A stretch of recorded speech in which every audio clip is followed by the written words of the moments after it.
Hello guys, this is your friend Shinobi Nexus 2.0 and we are back in new fanfic. What if Jiraiya actually trained Naruto seriously? Part 1. The land of fire had such wonderful weather. There were a handful of fluffy clouds scattered about in the blue sky. The soothing, warm light of the sun caressed the top of Naruto's head.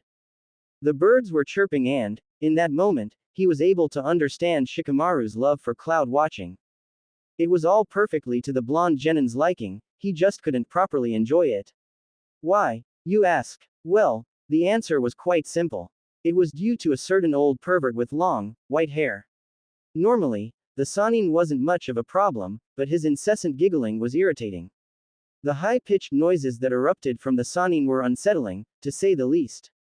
How was it possible for a grown man to hit such a high note? The young teen did not know. The Uzumaki expressed his annoyance as he sat up into a cross-legged position. Being around Jiraiya was, well, not all that bad. Even when they didn't do anything, Naruto was still glad to be there. He couldn't explain it, it just made him happy to spend time with the perverted hermit. However, when the two of them embarked on their adventure, he was promised training that would prepare him to get Sasuke back, and defend himself from the Akatsuki. The sage was supposed to be teaching him super cool techniques, not creeping on girls at a hot spring all day. Jiraiya's ears twitched in annoyance at the boy's attempt to gain his attention. Not only was it loud, but it threw off his delicate concentration.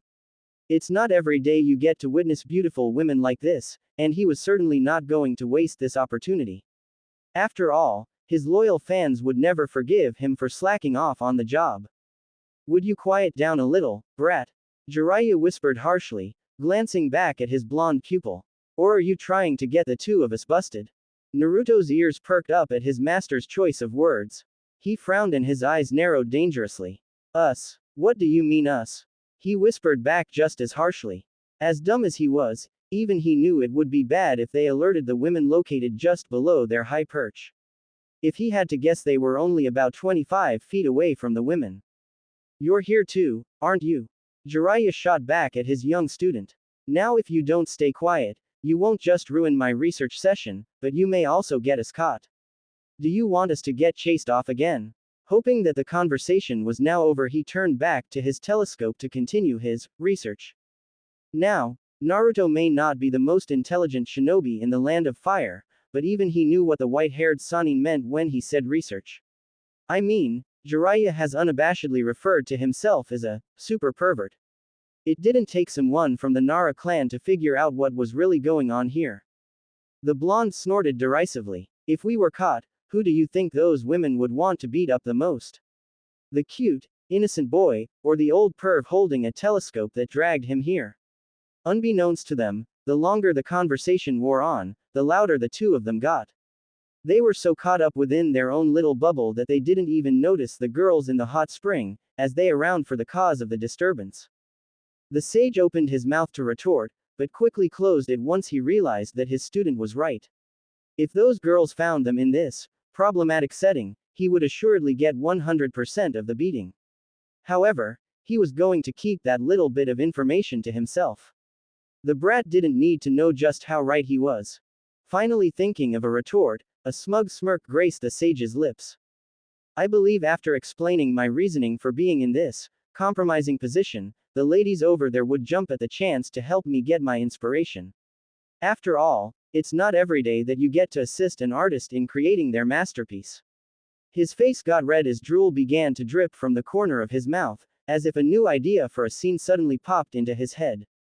Somehow, he believed his own grandiose delusions to be true. These were the moments that truly dumbfounded Naruto. How could a Sannin, one of the revered and universally admired legendary three, act this way? A man whose immense power struck fear into the hearts of countless shinobi was nothing but a big, foolish pervert. And he's my master. I'm doomed, aren't I? Naruto mentally sighed at the realization. Oh, please. Naruto scoffed at the sage's pretentious boasts. We both know that you're just a big pervert who uses research as an excuse to spy on pretty girls. He shouted as he pointed a finger at his master. The boy's patience was wearing thin. It had been a week since they had left the village. That week had gone by, and they still hadn't done any actual training. I left the village to get stronger to go after Sasuke, not to tag along and watch him perv around all day. He thought to himself bitterly. Jiraiya's smirk only continued to grow. Naruto was positive more boasts were on their way.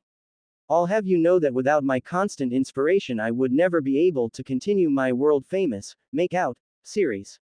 He shouted back defensively. Without my books, how would my loyal fans be able to live on? A giant tick mark appeared on Naruto's head.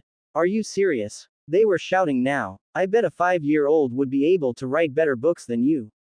At least their books would have an actual storyline. Naruto smirked. Jiraiya didn't seem to notice what their loud volume was doing, but he certainly did.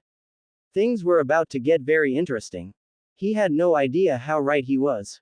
Now it was the usually composed Jiraiya's turn to get upset. Well, I'm very sorry your tiny brain is incapable of understanding the complexities of my literary masterpieces. The amount of pride radiating from his master made the blonde question whether he should just go home and train by himself. He was starting to think the white-haired Jonin was a lost cause. A compelling tale of lust, passion, and love all wrapped up in one complete package. Jiraiya continued, his smirk ever so present on his face. It's simply perfect. Based on the look of his face, Naruto was no longer paying attention to his bombastic instructor. Jiraiya's passionate speech had been extremely loud, and he had suddenly become very cognizant of where the two of them were. If Naruto knew anything, it was that he needed to get out of there immediately.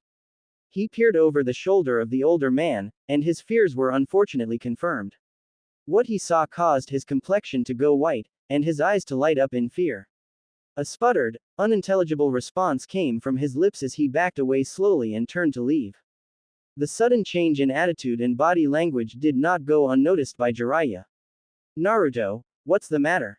Are you okay? He asked with actual concern in his voice. Moment, the Sannin remembered where he was and what he had been doing prior to his dispute with his student. Suspiciously crouched just outside of the women's side of the hot spring with a telescope in his hand. The spot also had a perfect vantage point of where the girls had been relaxing, something that the girls were definitely aware of. Jiraiya gulped. Compromising position, indeed, he thought to himself. And now listen, ladies, I know this looks bad, but I can explain. His last-ditch efforts to sputter out a response fell on deaf ears. Despite being in a similar situation more times than he could even count, it was still just as terrifying as ever. These women were clearly kunoichi, he could feel the large amounts of chakra radiating off them. And it was all directed at him. If it weren't for the bloodlust, this would be kinda hot. Even in this precarious situation, he couldn't keep his mind out of the gutter. He closed his eyes and braced himself for the inevitable pain. The screams of the great toad sage echoed through the town. Naruto, who only about 100 feet away from the beatdown, chuckled softly to himself. It had felt like an eternity since he last allowed himself to laugh like that. And knowing that Jiraiya would be okay allowed him to not feel bad for finding humor in his master's misfortune. For a moment, the weight on the genin's shoulders felt manageable. He needed that. Thanks, pervy sage, he thought to himself fondly as he slowly headed back to the hotel. I can't believe you got away. Naruto ran a hand through his spiky hair and sighed softly. I was kinda hoping they would get a few more shots in on you. The boy added with a sheepish grin. He loved teasing his sensei almost as much as he liked eating ramen. Almost. Jiraiya rolled his eyes at the verbal jab by his protege. I'm so sorry to disappoint you. He spat sarcastically, nursing a rather large bump on the back of his head. He reflexively winced away from the pain as he rested a bag of ice on it. Maybe next time I'll grope a couple of them, then they'll really give me a beatdown. Despite that being a joke, the sage blushed slightly at the thought. I doubt it, the genin said dismissively. You seem impervious to serious injury no matter how many times those women kick the crap out of you. Did pervs have some sort of defensive jutsu that they keep amongst themselves for times of danger? Naruto would have to look into that. When you have been beaten by Tsunade herself, no other beating can even come close. The blonde was fascinated by how his master could feel pride in those words. Tsunade is scarier than all of those women put together, and that's only when she runs out of sake. Jiraiya inwardly cringed at the last time Tsunade ran out of sake when he was around. Naruto remained silent as a thought came to him. Jiraiya's mentioning of the fifth Hokage reminded Naruto of why he was even here with the white-haired sage in the first place. He frowned slightly. While it was always fun to laugh at Jiraiya when he gets caught by women, that's not why they left the village with the intent to be gone for over 2 years. Pervy sage. Naruto's obnoxious voice broke through the peaceful silence that Jiraiya was entranced in. Well, went his attempts to soothe his growing headache. When are we finally going to start my training? It has already been a week since they left the village and the blonde genin was starting to get restless. He needed to get stronger as fast as possible. So many people were counting on him, and he wasn't about to let them down. Jiraiya quietly weighed his options. Ignore him for now, or make up some lie to trick the less intelligent blonde. Pervy sage. Naruto's impatience didn't give the sage that opportunity. Jiraiya clamped his hand over his ears in an attempt to drown out his obnoxious underling, but to no avail. Where's a mute button when you need one? He thought in exasperation. Once I get enough material to complete a few more chapters, we will start your training. I promise, was his plead. He thought for a moment, trying to calculate how much peeping that would take. I'd say another week or 2 should be enough. The Sannin added, in hopes that that would be enough to calm down his student. He didn't think it would, but his optimistic mindset got the better of him. Naruto groaned in annoyance. That was definitely not the answer he was hoping for. Come on, pervy sage. We both know that I can't afford to be wasting time like this. His young mind wandered to his best friend, Sasuke. He ground his teeth together at the thought of him being with that snake Orochimaru. I have promises to keep. I can't just wait around all day wasting time. Jiraiya sighed. He expected that he wouldn't be able to get through to the boy. He was the exact same way when he was younger. Naruto, I understand that you're in a rush, but we've got plenty of time. 2 years is more than enough time to make you into a great shinobi. But why can't we use all the time? The boy asked hopefully. You could just stop your research and help me get it stronger. It shouldn't be that hard to write a book, anyway. Jiraiya went silent. Maybe Naruto had a point after all. With the threat of the Akatsuki looming over the shinobi world, wouldn't it make sense to train the boy as intensely as possible in the amount of time they have? Maybe I've been going about this all wrong. He thought to himself. The sage let out a sigh. The only problem is I need the money that this book will make to fund my spy network.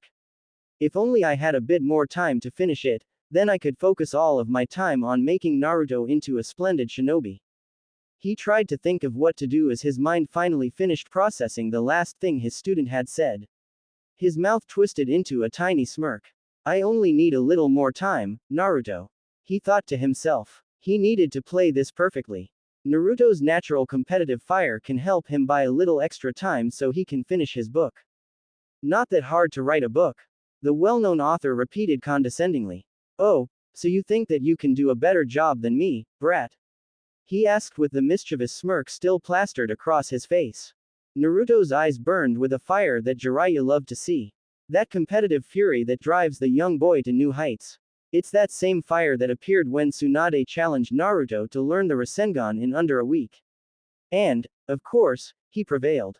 The blonde didn't even hesitate with his answer. No. Jiraiya had to conceal a small frown that desperately wanted to show itself. He was shocked. Wah. I know I can do a better job than you. Naruto finished smugly, cutting off the sage's inward surprise. Jiraiya allowed himself a small chuckle. That's more like it, he thought fondly. Now it was time for his challenge. Something he knew Naruto would never be able to turn down. A challenge was just another opportunity to show everyone how great he was. However, this is something completely out of your comfort zone, kid. Fine, then. How about we make a deal then, Naruto? This was a completely different Jiraiya from the one Naruto was with earlier today. Gone was the goofy pervert getting caught and beaten up by women, this Jiraiya meant business. I'm listening. The genin began, slightly unnerved. He still wasn't totally used to serious mode Jiraiya. What is it? You said you wanted to train seriously, right? He inwardly chuckled at his own phrasing. That would easily catch Naruto's attention. Naruto's eyes sparkled at the thought of intense training. So much so that he had already forgotten that unnerved feeling serious Jiraiya gave him. Of course. I need to get stronger as fast as possible so I can save everyone. Okay. The sage began slowly. Naruto leaned forward in anticipation as he awaited his master's words. I promise to devote every second we have to train you as hard as possible if, the impatient blonde repeated eagerly. If you write your own novel and are able to get it published through my publisher. The Sannin finished with a large smile. Complete and total silence. Just as Jiraiya was about to break the silence to ask if his student was okay, Naruto voiced his opinions on the sage's challenge. What? The blonde blurted out in shock. He had not expected this. What do you mean? You can't be serious. Now, while Naruto isn't exactly known for his modesty, if his time in the academy taught him anything, it's that he was lacking in pretty much anything that had to do with academics. Writing was certainly one of them. Oh, I'm very serious. Believe it, he said in a mocking tone. Just a minute ago you said you'd be the superior writer between the two of us. Why don't you put your money where your mouth is, kid? Naruto huffed at Jiraiya's mocking of his catchphrase. It didn't sound nearly as cool when it came out of the old man's mouth. Naruto was just about to retort when Jiraiya cut him off. Oh, and before you hastily agree to all of this, there's something else you need to know. The Sannin continued as he ignored the dagger-like stare that his pupil was giving him. What do you mean? He asked in annoyance. There couldn't still be more to this challenge, could there? He was already asking the boy to do something he had never thought of doing. What else could there be? There's one more stipulation to this little bet of ours. Sti pu lation. He sounded the word out slowly in confusion. His face scrunched up as he contemplated the meaning behind the very large word. What's that mean? He resigned. Jiraiya let out an exasperated sigh. He pinched the bridge of his nose as he debated if he should buy the boy a dictionary. This kid has a long way to go before he can become a competent writer. Never mind, Naruto. He did his best to brush off his pupil's confusion so he could continue. What I'm saying is, you know what you get if you win. What happens when you lose? The smugness in the man's voice did not go unnoticed by the blonde. Naruto scoffed. The phrasing of his master's words irritated. He was always written off before he was even given a chance to show everyone what he was made of. He pushed down any apprehension he had going forward. He was going to do this. No matter what it is, I won't back down. He exclaimed with a re-energized fire in his eyes. There are too many people counting on me to quit now. The boy's determination reminded the Sannin of himself when he was younger. I don't think I've been giving him enough credit. He thought fondly to himself. Maybe he can handle more intense training than I had initially thought. After all, the kid's got guts. Jiraiya admired the guts to never give up more than anything else. Jiraiya stared off into space for what seemed like a few minutes, and it was starting to weird the blonde out. He reached up with his hand and waved it in front of his master's face. Still no response. Pervy sage, he asked with a bit of concern in his voice. The sage blinked a couple of times and snapped out of his daze, only to realize Naruto had closed the already small distance between them and was standing on a chair so their faces were only inches apart. It was safe to say the boy was a little too close for comfort. You okay, perv? Jiraiya's eye twitched slightly as he felt Naruto's breath slam against his face and into his nostrils. What a surprise, smells like ramen. He thought to himself, slightly disgusted. Jiraiya took a few steps back to distance himself from his pupil's ramen breath and cleared his throat. Sorry about that, he began. Naruto noticed that Jiraiya's face shifted back into what he called serious Jiraiya mode. Something told him that he wasn't going to like what the Sannin had to say next. I know how important your friends are to you, Naruto. However, if you lose this bet, as your master I forbid you from trying to go after Sasuke. He was curious to see his student's reaction to this stipulation. Last time they had this conversation, Naruto didn't listen to the wise hermit at all. He was dead set on bringing his friend back to the leaf. Would he continue to ignore the words of his master, or, with the circumstances now different, would he instead honor them? The sage did not know. Meanwhile, Naruto's mind was racing. Had he heard wrong? How could he even ask him something like that? Sasuke was his best friend. He glanced up at the older man's face and the expression written across it told him that he had heard perfectly clear. What do I do? He asked himself in desperation. If I want to get strong enough to save Sasuke, there's a chance I won't even be allowed to try and save him at all if I fail. Jiraiya felt slightly bad as he watched the inner turmoil his blonde companion was going through. The truth was that no matter the outcome of this bet, the sage has already committed to training Naruto as intensely as he could. He just figured the blonde would give up in a few weeks and that would give Jiraiya enough time to finish his book. However, with this added wrinkle, it may have just become a lot more complicated. Maybe this will be good for him. Show me how much you've grown, Naruto. He truly did only want what was best for his godchild. This is probably the biggest decision of my life. The blonde was finally able to find his words after a few moments of silence.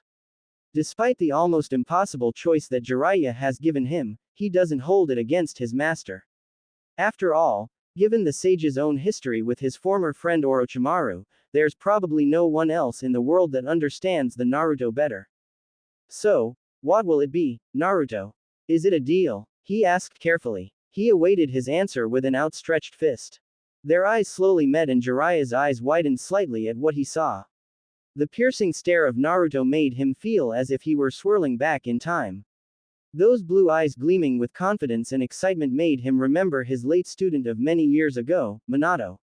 The prospect of a new challenge was too much for the fourth Hokage to pass up, and it seems he passed that on to his only child.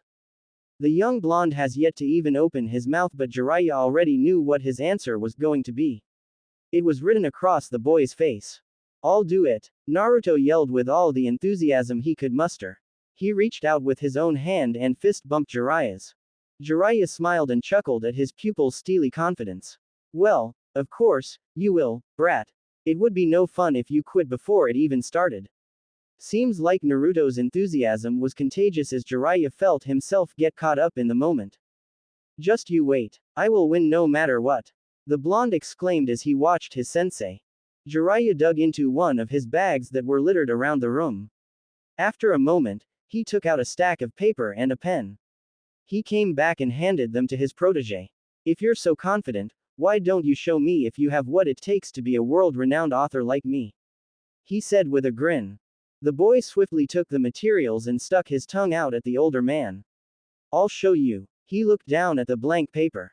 He blinked, and blinked some more. A sudden realization struck him. He twitched a little as he started to get more and more anxious. Naruto did his best to hide it, but his master could see the sudden change in the genin's demeanor. What could be getting him so worked up? Despite all his boasting and unshakable confidence, Naruto didn't have the slightest clue about what his story would be about. "Me and my big mouth. You know I don't need you to be here, right?" The blonde didn't even try to hide his annoyance as he glanced over in the direction of his master. Jiraiya kept silent and his face remained stoic as if he had not even heard the blonde. He was sitting in a chair with his legs crossed, just watching the boy. It was honestly starting to creep Naruto out a little. He sat there with an analytical gaze, but it was obvious that he enjoyed making his protege uncomfortable. The small smirk that had appeared on his face was proof of that. He shifted slightly in his chair, but his eyes remained fixated on his student. The boy huffed and looked back down at his paper while he tried to ignore his sensei's presence. However, looking down at his paper only reminded him that he had not written a single word in the 3 hours he had been sitting there. "I'm doomed," he thought to himself in despair. "I'm just here in case you need any advice." The Sannin spoke his first words in hours. "I'm an experienced author, after all. My wisdom is invaluable, it would be stupid to not ask me any questions." He finished with a shrug. Naruto scoffed. "Liar. Whenever you train me you always leave me by myself." He pointed an accusing finger at his master before continuing. "Now that you have something to lose you're suddenly all supportive. I don't buy it." He crossed his arms across his chest and cast an accusing frown at his sensei. Despite looking a little guilty, the sage brushed off the boy's words. The kid was partially right. Jiraiya would love nothing more than to walk his pupil through the steps of his training, but that could be more harmful than helpful to the blonde in the long run. Naruto needs to understand that to become a great ninja, you must be able to figure things out on your own. You can't have your hand held through every step and expect to grow and become stronger. "Fine. I can tell when I'm not wanted." The dignified sage stuck his tongue out in a childish manner. He stood up to leave, but before he left he reached into his pocket and placed something on the table beside him. Naruto couldn't help but notice the large grin the Sannin had on his face. "See ya," he said with a wave as he disappeared into a cloud of smoke. Naruto's eyebrow rose in curiosity, but he refused to move from his seat. He didn't trust the grin that he saw one bit. Upon further inspection from afar, the mystery object was revealed to be a book. "It's just a book, anyway," he thought to himself dismissively. That, however, did not sat Naruto's growing curiosity. Whatever book it was, Jiraiya just put it there to mess with the blonde. That much was obvious. Despite this obvious fact, it was doing its job.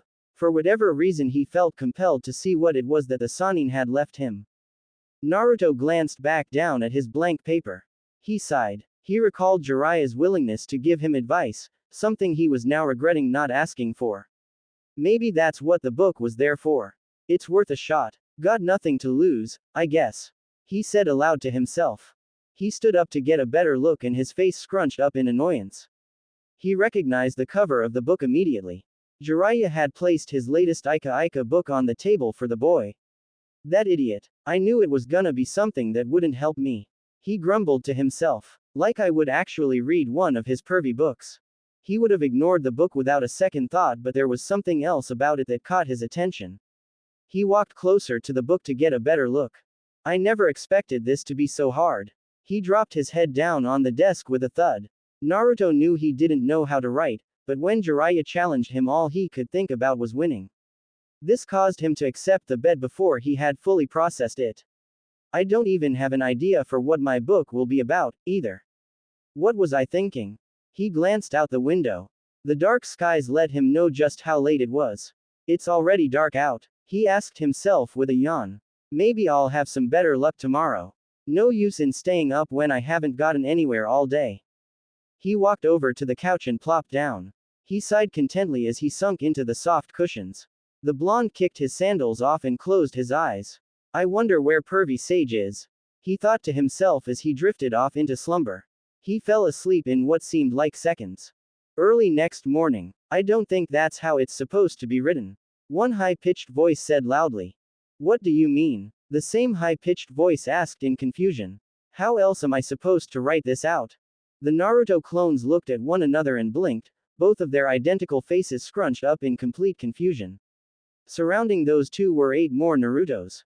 The 10 Narutos were split up in groups of 2, making a total of 5 groups. One Naruto in each group was responsible for writing down any ideas that they may have, while the other's job was to simply say whatever came to his mind in hopes that it would give them an idea. How am I supposed to know? The other Naruto shot back in slight annoyance. I'm you, I can't know something you don't. Well then why do you think I'm writing it the wrong way? The other blonde retorted in just as much annoyance as his doppelganger. Because, we're dumb, the clone said causally with a small shrug. The vast truth in his words caused the other 9 Narutos to all stop what they were doing and nod their heads in agreement.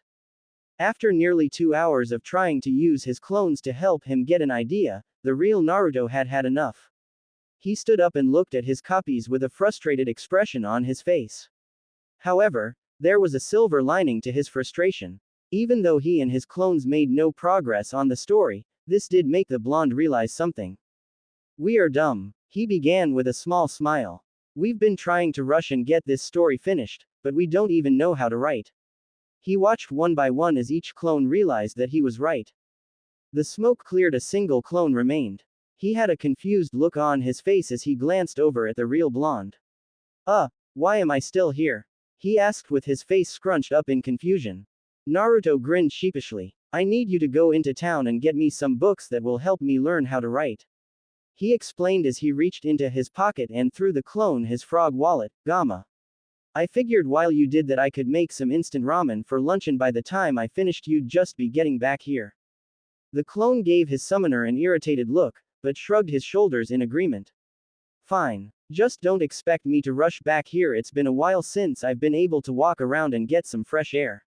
He stuffed the very full frog wallet into his pocket and made his way to the door. Naruto's eye twitched in slight annoyance. My clones are so stubborn. Talking to his master like that, who does he think he is? He's lucky I'm nice.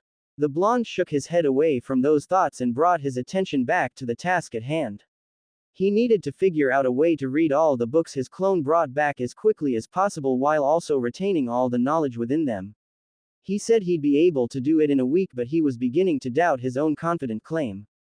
I'm only one person, how can I do all of this by myself in such a short amount of time? He thought to himself desperately. If only he knew the answer to his dilemma was out buying his books this very second. The blonde clone happily strolled through the streets of Thankx town. He had been stuck in the hotel room for the entire day and it was refreshing to get out for a little. He stretched out his neck, careful not to drop the plastic bag he had cradled in his arms. It contained a dozen books that will hopefully be the key to helping Naruto write a full-fledged novel. Hopefully these are the kinds of books he had in mind. He thought as he reached into the bag and took out one of the books he bought. The cover read, "Writing for Dummies. This is definitely the book for us." He allowed himself a small chuckle at that. He took his eyes off the new book and looked around the bustling marketplace that made Thankx town such an interesting place to explore. Despite the town having suffered the aftermath of the fight between the Sannin a few months back, the townspeople still had smiles on their faces. The marketplace was bustling with customers looking to purchase food, antiques, and other interesting little trinkets. However, many tourists are initially disappointed shortly after arriving when they realize the town's famous castle is no longer standing at its center. Jiraiya has insisted that this be their first stop, much to the genin's confusion. After Naruto's constant pestering, Jiraiya told him that it was because this town had plenty of beautiful women for his research. They would stay in Thankx town for a few months while Jiraiya finished up his book and then they would continue their travels. The blonde smiled as he recalled these memories that technically weren't even his. He knew exactly what the real Naruto was feeling and he took those emotions as his own. Even though the real Naruto wanted to train more than anything, he still enjoyed spending time with Jiraiya. The man may be a hopeless pervert, but the strength and wisdom he possessed was admirable. He was the closest thing to a father the boy had ever had. The blonde clone was ripped from his thoughts as an enticing smell entered his nostrils. His head shot up and was delighted to see that there were several food stands all around him. Each one carrying an assortment of delicious-looking foods. His mouth watered while he rubbed his growling stomach. An evil smile crept onto his face as he patted his pants pocket that contained gamma. A clone's gotta eat too. Multiple orders of food later and the blonde let out a burp of satisfaction. Man, all of that was so good, he said to himself happily while he bit into a piece of his grilled fish on a stick as he made his way home. Despite his stomach being full of food, this was all that remained of his intense food binge and he was determined to finish what he started. He had to because once he got back and the real Naruto saw what state his frog wallet was in, well, let's just say this might be the last time this clone ever got to enjoy his day this much. He reached into his bag of books that was now slung over his shoulder and took out the book he was looking at earlier. Wonder how long it'll take him to read all these books, he thought to himself as he took another bite out of the delicious fish. He curiously opened it to the first page and began reading. He continued to walk down the road with his eyes glued to the pages.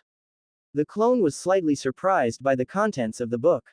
Naruto disliked reading with a passion, so he wholeheartedly expected to hate every minute of reading it. To the clone's surprise, it wasn't that bad of a read. This is actually kind of interesting, the clone thought to himself. Perhaps the blonde had found an affinity for writing that he wasn't aware of. The doppelganger finished the last of his fish and lazily threw the stick over his shoulder. Before he knew it, he had read the entire first chapter of the book. It appeared to be a basic introduction into the world of grammar and literary devices.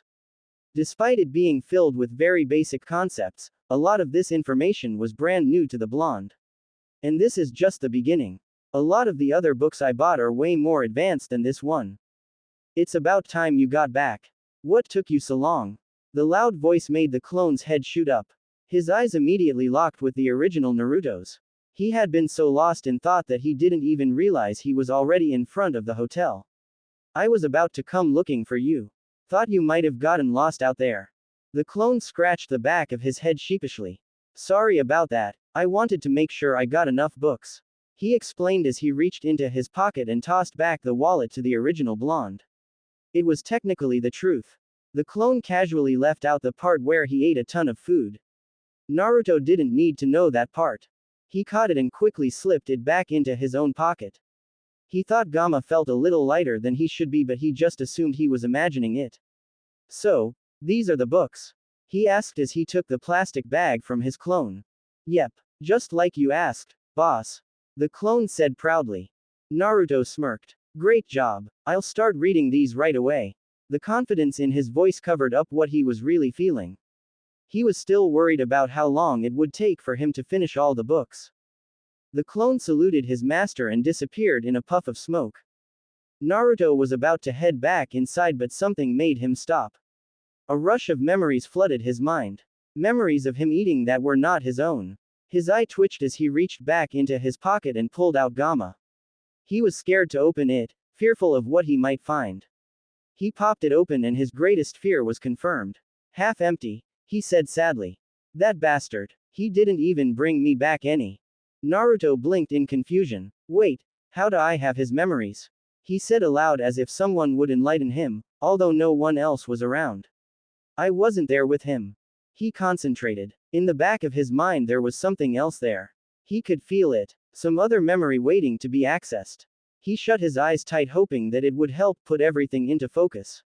He reached for it and grabbed the memory. His eyes shot open and he quickly reached into the bag that his clone had brought him. He took out the book on top and flipped it open. He skimmed through the first chapter and to his amazement he recalled everything that was contained in it. What the? His voice trailed off as he tried to piece all this information together.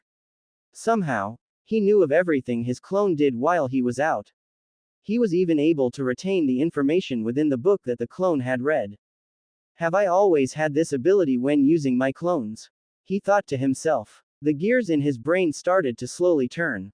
I can just use my clones to help me read all these books. This is great. I won't even need a week to finish all of these. His grip on the bag containing the books tightened. He felt a wave of relief wash over him. He quickly ran inside, a large smile plastered across his face.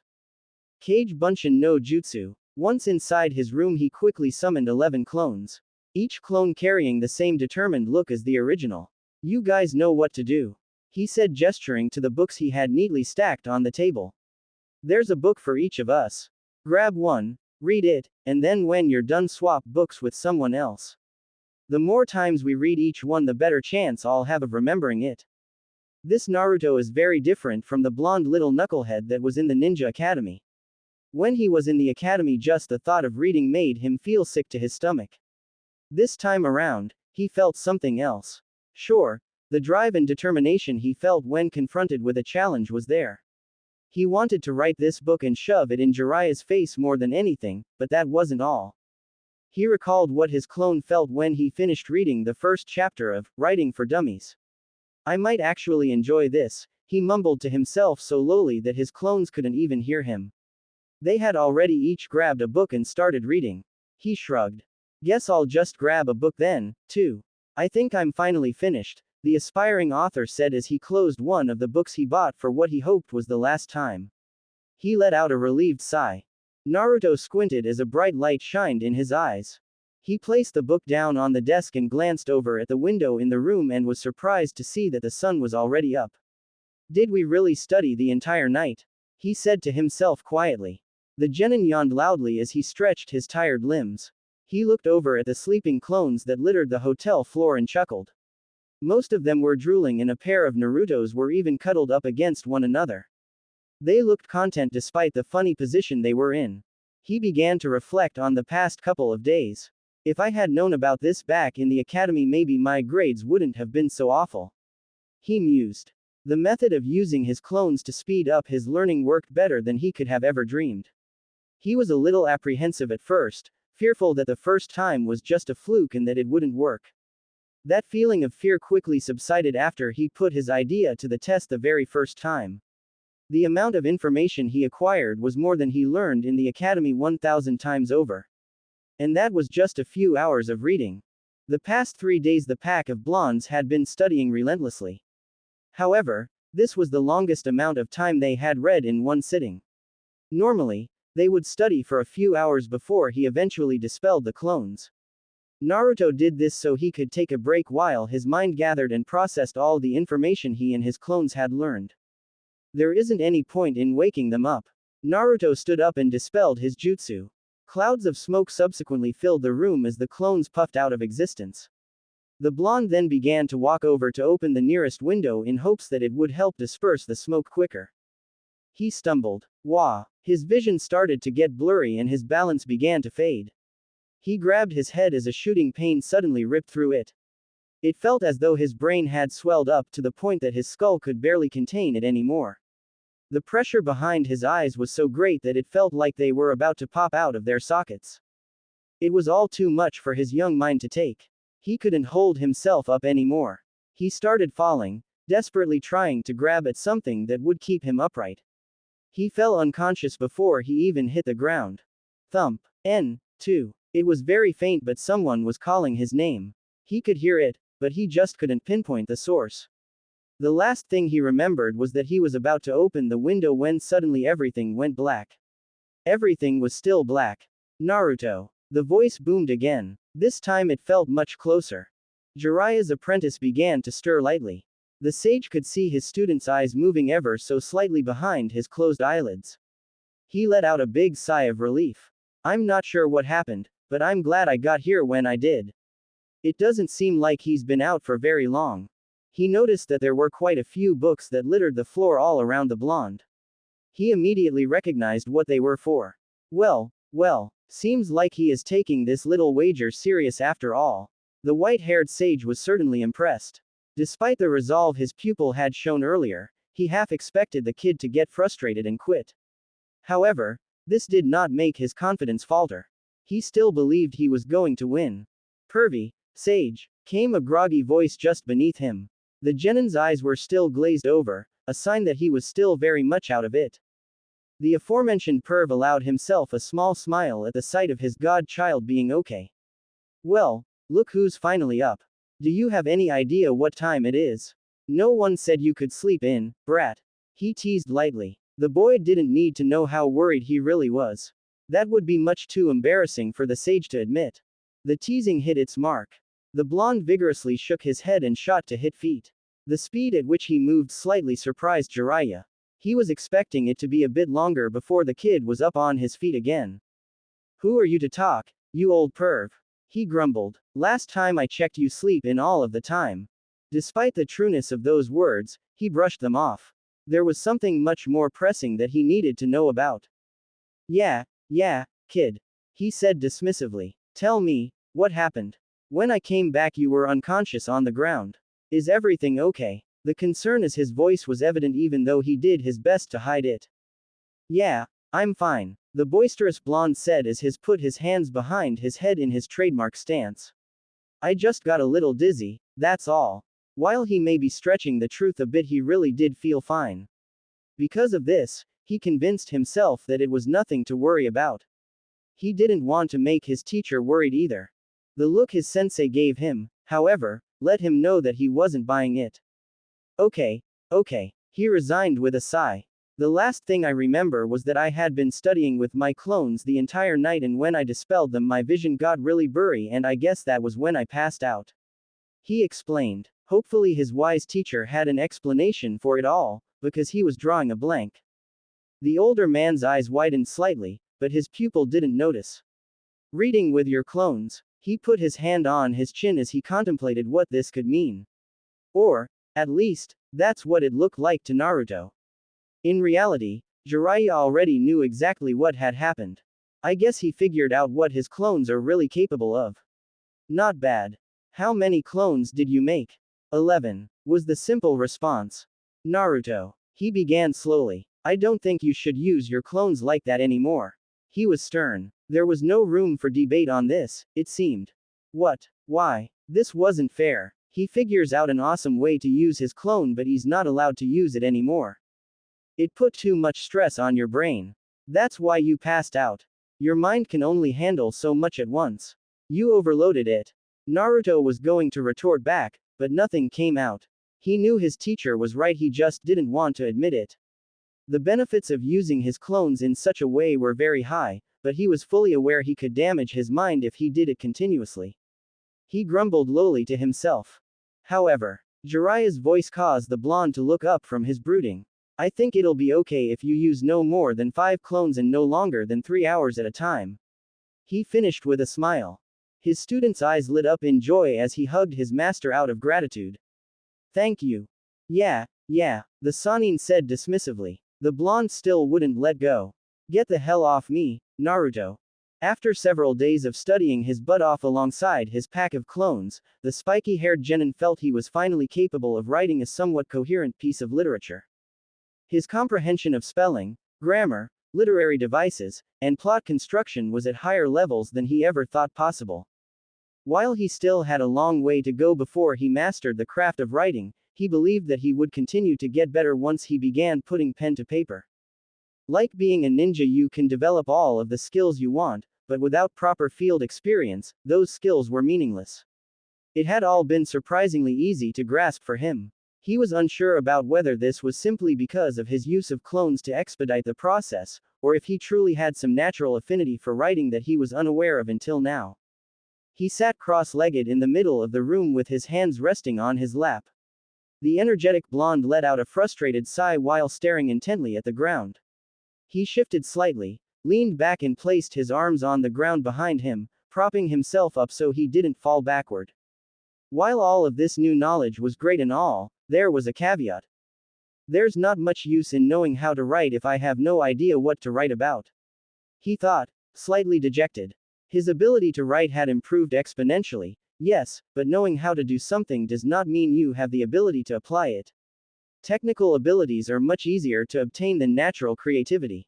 Both are necessary tools that an author must possess to make an interesting story. I still don't know what my story is gonna be about. Naruto has begun thinking about possible story ideas almost immediately after he and his clones had finished their study session. Initially, he thought it was a brilliant idea to keep the clones around so they can help him on deciding a topic for his novel. However, that soon proved to be a very bad idea. Naruto was hopeful at first until one of his clones said their story had to be about ramen and only ramen. He was practically insistent on it. To make matters even worse, all of his clones agreed with the stupid idea.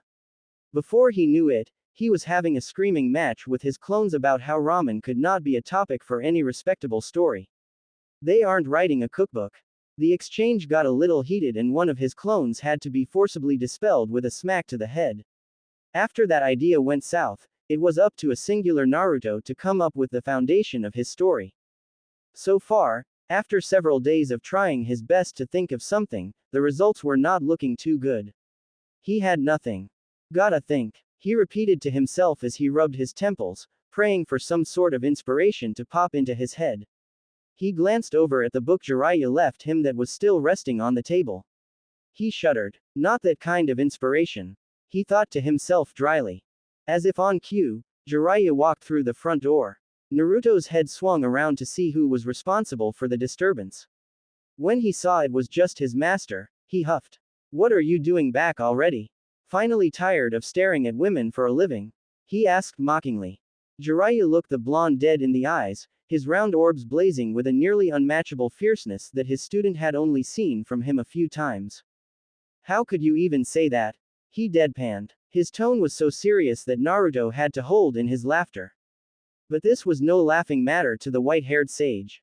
The female body is one of utmost beauty. My eyes will never get tired from seeing their delicate figures swing and bounce around in a hot spring. He trailed off, a slight blush creeping up his cheeks. Naruto's eye twitched. You would think after spending so much time with his teacher he would be used to the ridiculous things that come out of the Sannin's mouth. However, you would be very wrong. The genin is continuously surprised by just how excessively perverted and self-deluded his master can be sometimes. He allowed himself a faint smile at the sage's antics. He's never boring to be around, though. He chuckled to himself. Why are you back already? The blonde repeated his first question, completely ignoring the sage's over-the-top reaction. Well, you see, he began, but then trailed off. He scratched the back of his head and let out a small chuckle. I just wanted to see how my little protege was coming along. Make any progress yet? His hand remained behind his head as he waited for an answer. His sudden interest in the well-being of his student didn't sound very convincing to the blonde. You got caught by a bunch of women again, didn't you? His student asked without an ounce of humor in his voice. He. Jiraiya turned around and revealed that he wasn't actually scratching the back of his head. He was attempting to conceal a rather large bump that he got when a woman, who was much stronger than she appeared, kicked him in the back of the head. How did you know? He asked weakly. When you said you came here for my benefit. Jiraiya's sweat dropped. His student had so little faith in him. Normally you stay out quite a bit later than this, so I figured there had to be a reason you had to come back. Which brought me to the conclusion that you pissed off a bunch of women and had to go into hiding while everything outside cooled down. Well, isn't someone a little sleuth? The older man shot back sarcastically. Jiraiya sat down on the ground roughly 8 feet away from the boy and eyed him curiously. But seriously, how are things coming along? He asked genuinely. Jiraiya seemed more interested in women at times, sure, but that wasn't the case. He cared deeply for the boy, he just has a hard time showing it. Naruto opened his mouth to tell his master that everything was going great and that his book would be completed in no time. But something stopped him. Normally, his bombastic confidence would erupt out of his mouth and alleviate the worries of the people around him. It was a different ball game this time. He was out of his comfort zone and he knew it. Maybe asking Jiraiya for some of that advice he was talking about earlier wouldn't be the worst thing in the world. Unless, of course, he pulls out that pervy book again. Actually, can I ask you a question, pervy sage? He asked with much less sassiness than he had during their prior exchange. The change of tone was not lost on Jiraiya and he gave his pupil a questioning glance. What is it, brat? He, too, asked with a much more serious tone than before. The sudden shift in conversation interested the Sannin. Why do you need to spy on women to write those books of yours? When the blonde genin refers to his sensei's books, it's normally an insult or said with a mocking tone. However, this was different. He was genuinely curious. The sage was the self-proclaimed, super pervert, after all. The man didn't have a shameful bone in his body, there was no need to make up excuses if he wanted to spy on women. Why call it research if the only intention was to be a perv? Jiraiya looked intently at the boy as he flashed a proud smile. Why? To ensure that my novels become the masterpieces that they are, of course. The ever-present pride he exuded when referring to his works was as strong as ever. Yeah, began the blonde, not taking the easy chance to insult his master once more. But why do you need all of that peeping to write your book? I thought you were a literary genius. Shouldn't you be able to write them without your research? He teased his teacher lightly. Okay, maybe he couldn't resist taking a shot at the older man. God, he loved doing that. Jiraiya continued on, not even seeming to notice that his genin disciple was making fun of him again. Yes, but you should know that almost every successful author implements his own life experiences into their finest works. Not only can it assist them in telling a compelling story, but it also gives that story a very realistic feel to it. Despite the perverted undertone of Jiraiya's words, considering the type of books he writes, his words were very wise. Naruto's eyes lit up. Of course, how could he have been so stupid? It was in front of him the entire time. His mind was spinning in a dozen different directions.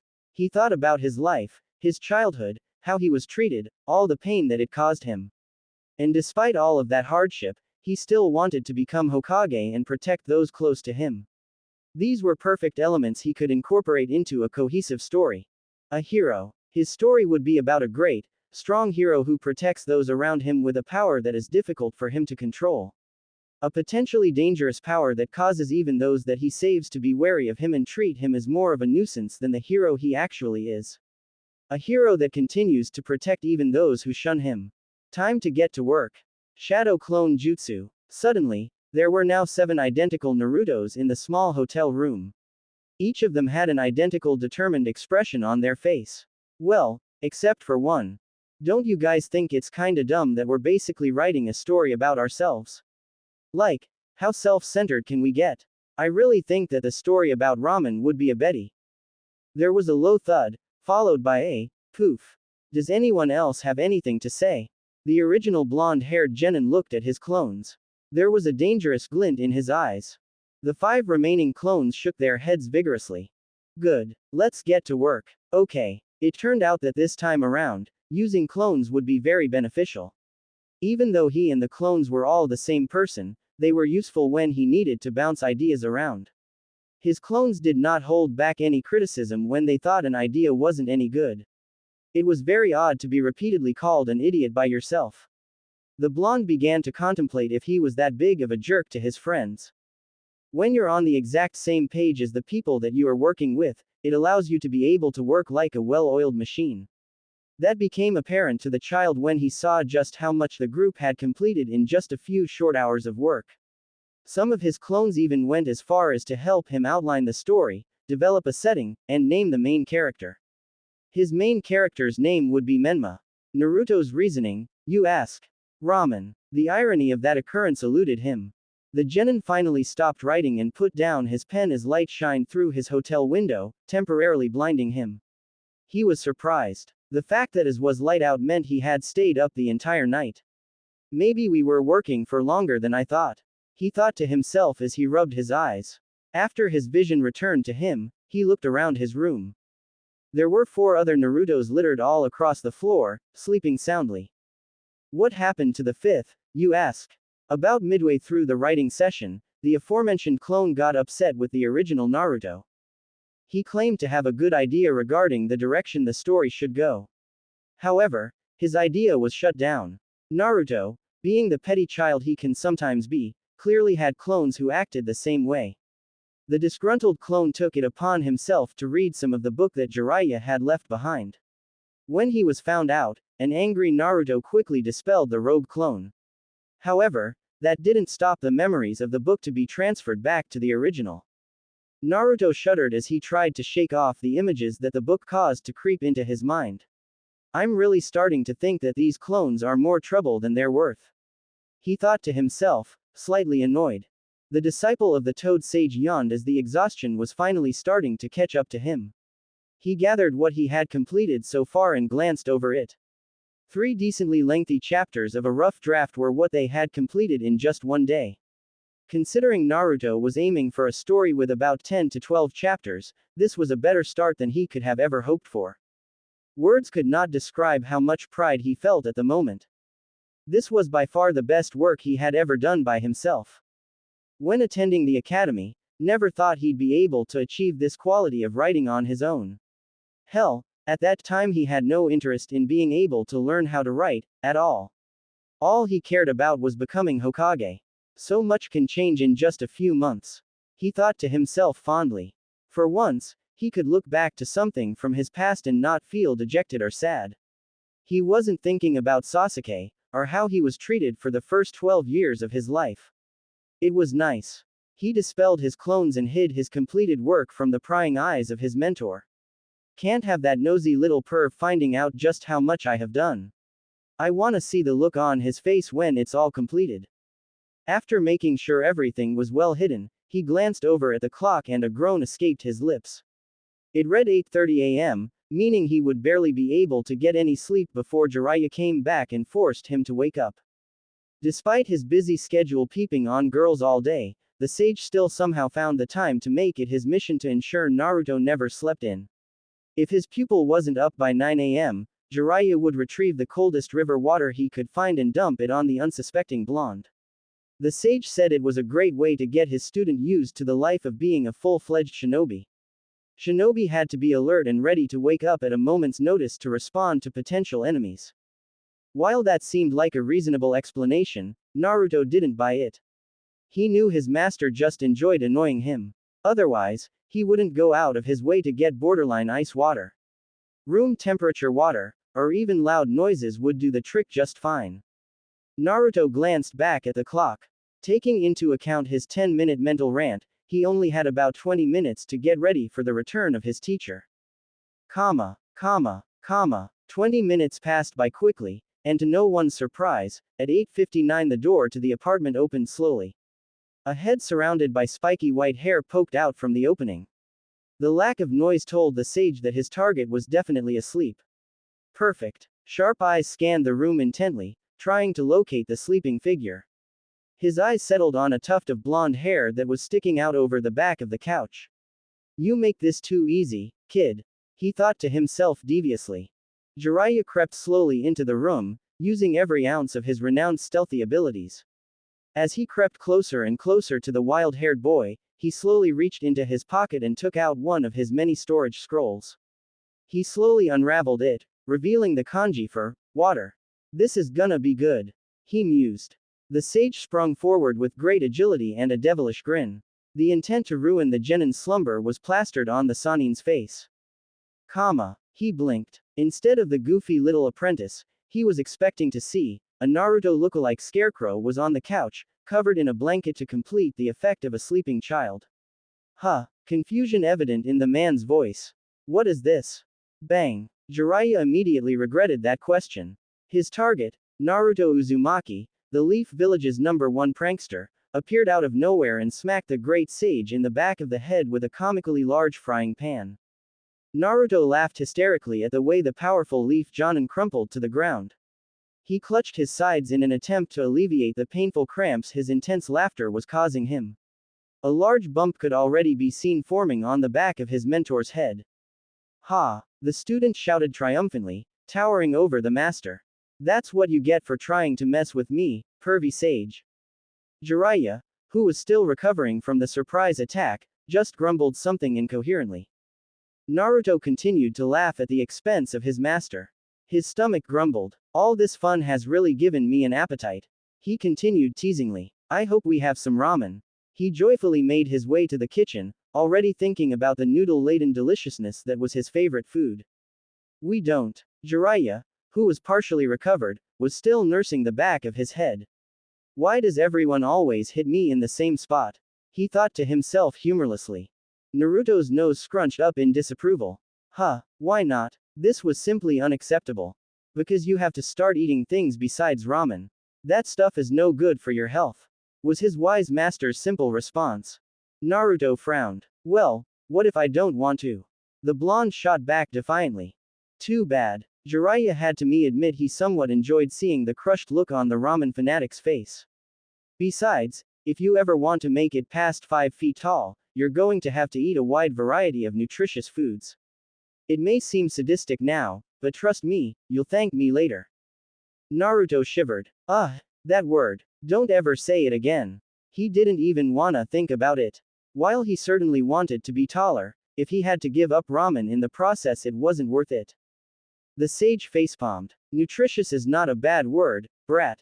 He continued as Naruto's face got even more twisted in discomfort at the second utterance of that evil word. I'm not saying you can never eat ramen again, kid. All I mean is that you have to put other things in your body if you want to get taller, faster, and stronger. Okay. The blonde said weakly. He just wanted to change the subject.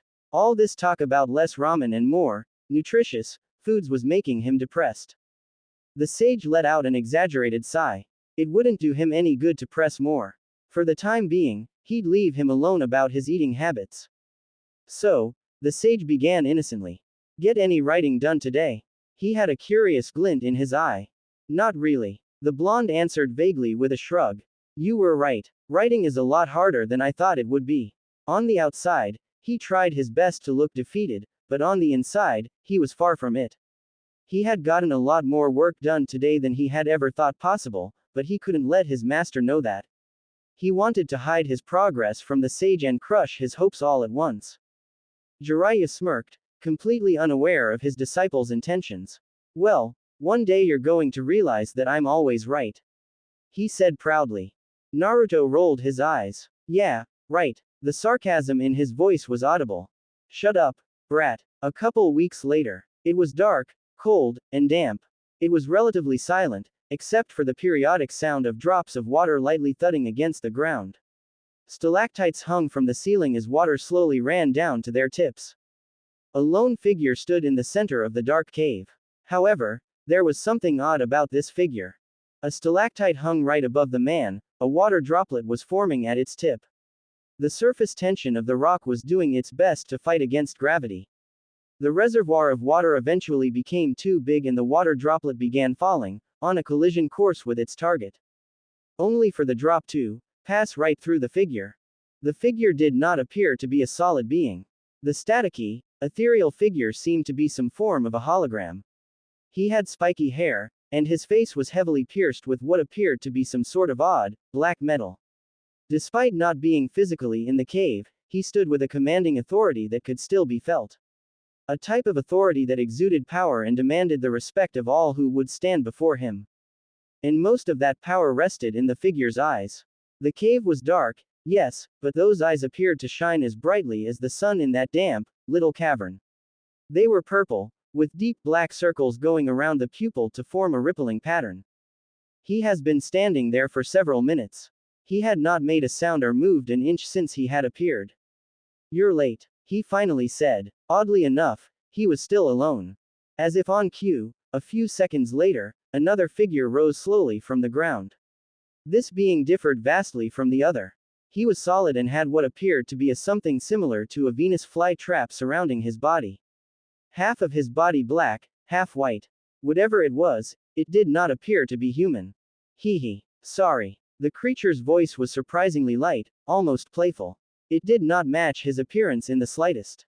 I have a job to do and didn't want to leave early and potentially miss anything important. His demeanor also contrasted heavily with the individual he was talking to. He was playful and goofy, while the other was stoic and intense. "I suppose you have a point," the hologram figure said after a short pause. "Let us be quick. What is your report, Zetsu?" It was clear by the way he spoke that he was the one who was in charge. Well, the one now named Zetsu began slowly, sounding unsure of himself. "Will you hurry up and spit it out?" A much gruffer, agitated-sounding third voice cut in abruptly. "We don't have all day." 3 voices, but only 2 figures stood in the cave. A normal person would have reacted to this abnormality, but the hologram figure did not even twitch. "I agree with Black Zetsu. What is your report?" he commanded, looking more intently at the left side of Zetsu's face. "They seem to be stationary for the time being. And by the looks of it, they do not appear to be moving anytime soon." His goofy tone was replaced with a slightly more serious one as he relayed the findings of his espionage to his leader. "Why do you say that?"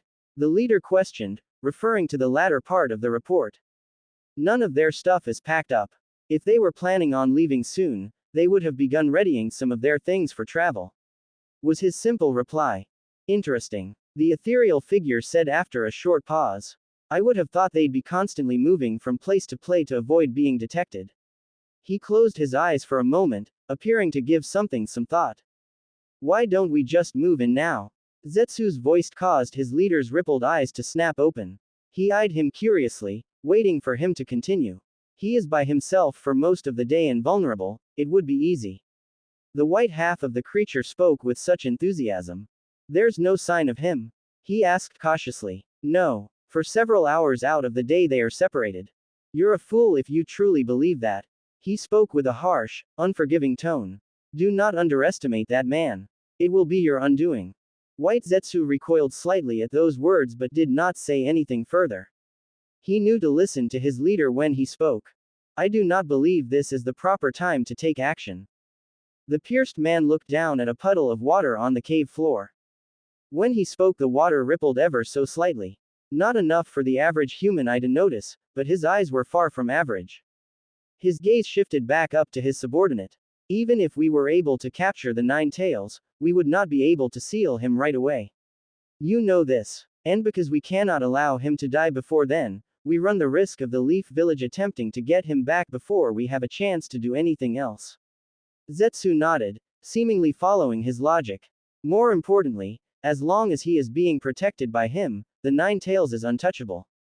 The intent of his once vague words finally revealed it was obvious who this man was.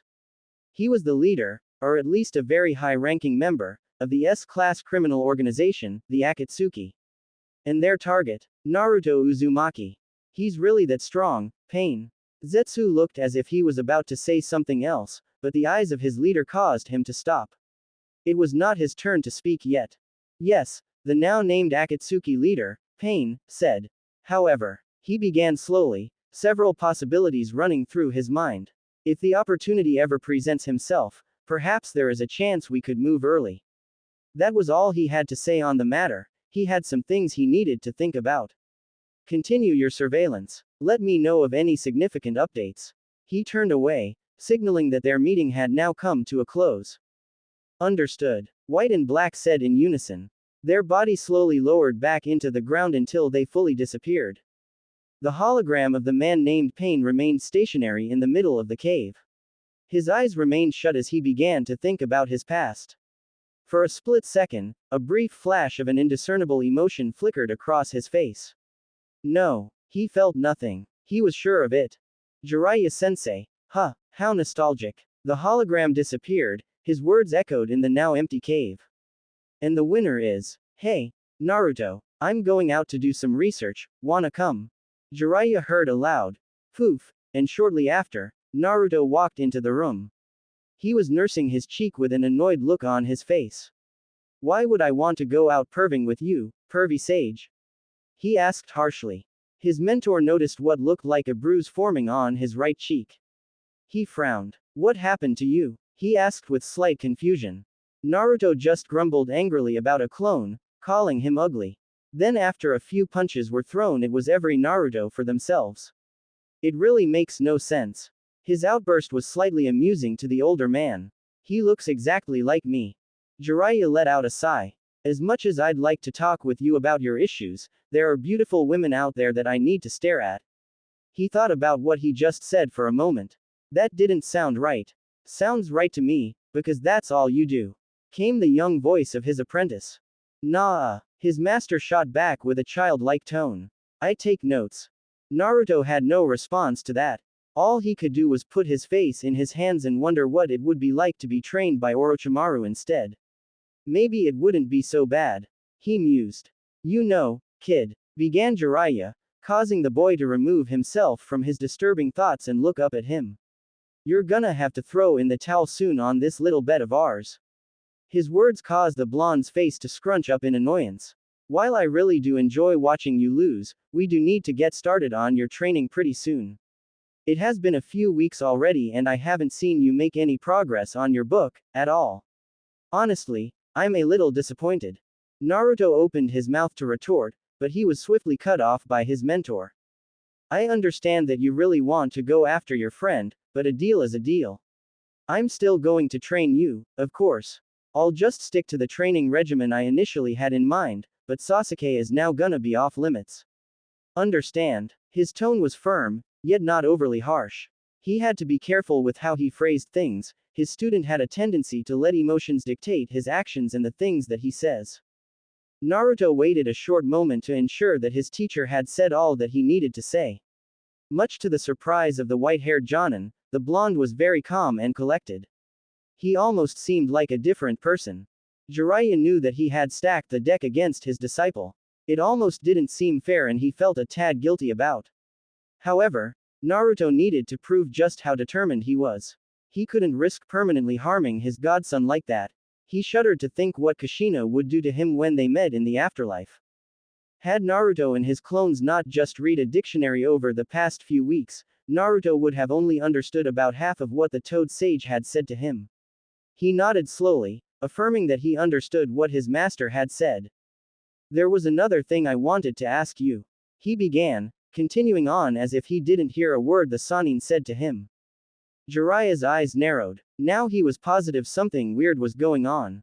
Normally, the Naruto he knew would have interrupted him at least 3 times during that speech he just gave. Okay, what is it?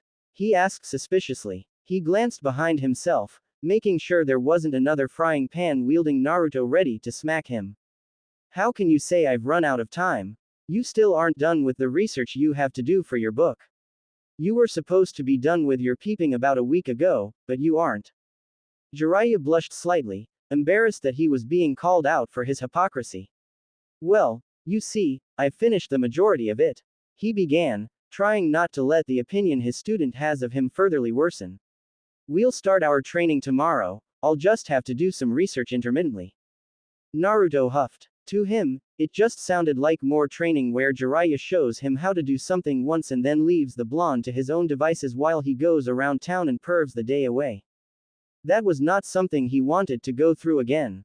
Not with the Akatsuki threatening to make their move in just a short couple of years.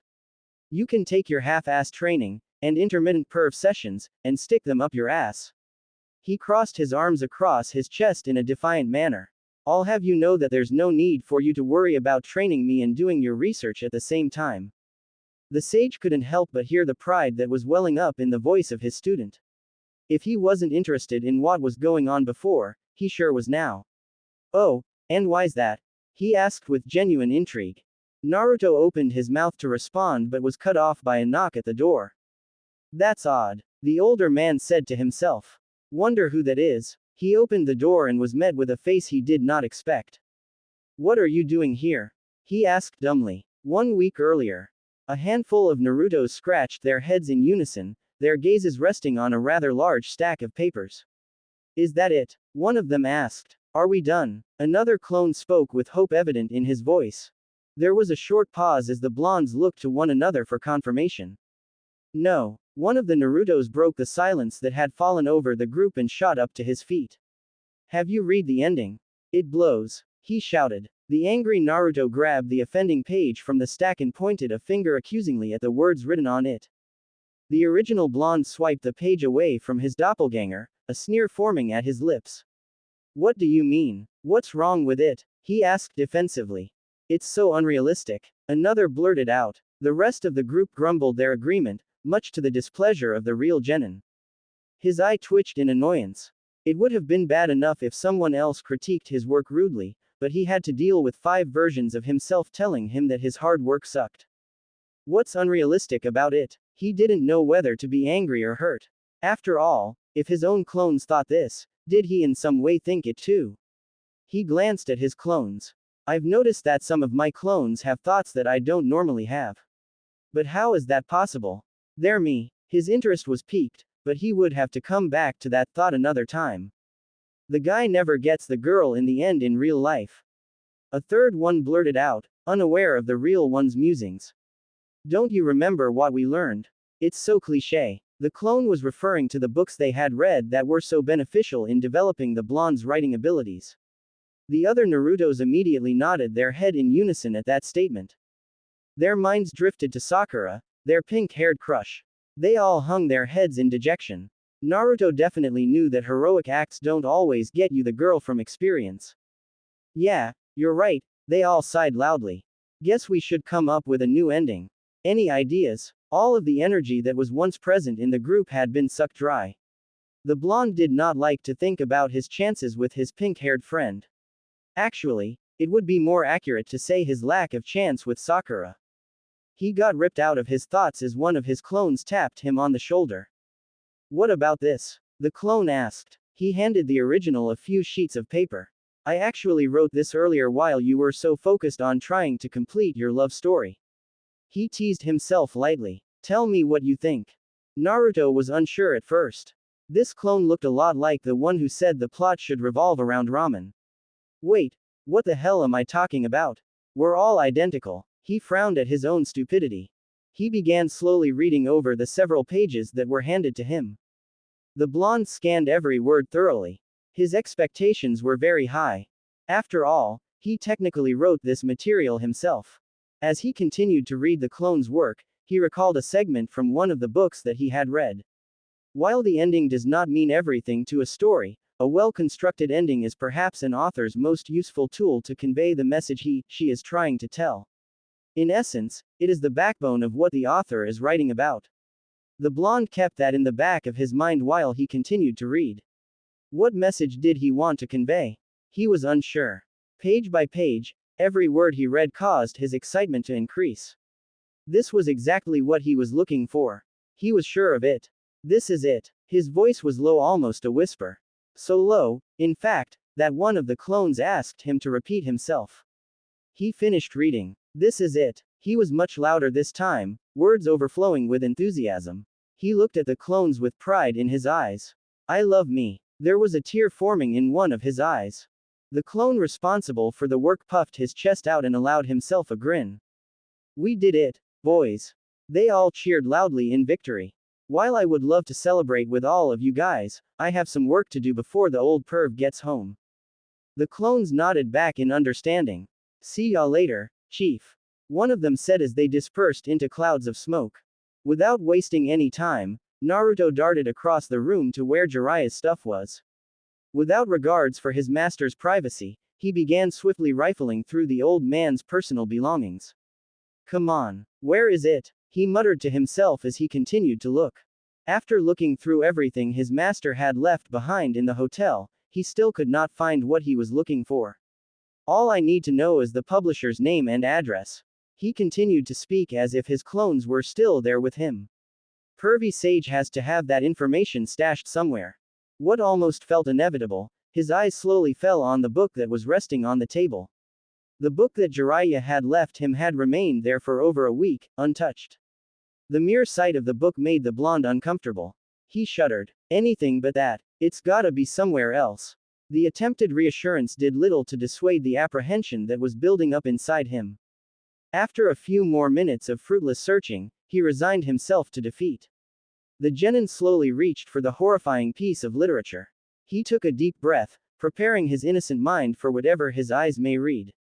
He flipped the book open and started scanning the first couple of pages. His face quickly turned a deep shade of red. He had accidentally read a part of the first chapter. Who the hell reads this stuff? His mind shifted to his other teacher, Kakashi. The blonde sighed audibly. He had two insanely powerful mentors, yet both were interested in this kind of material. At that very moment, Naruto did not know if he was lucky or cursed.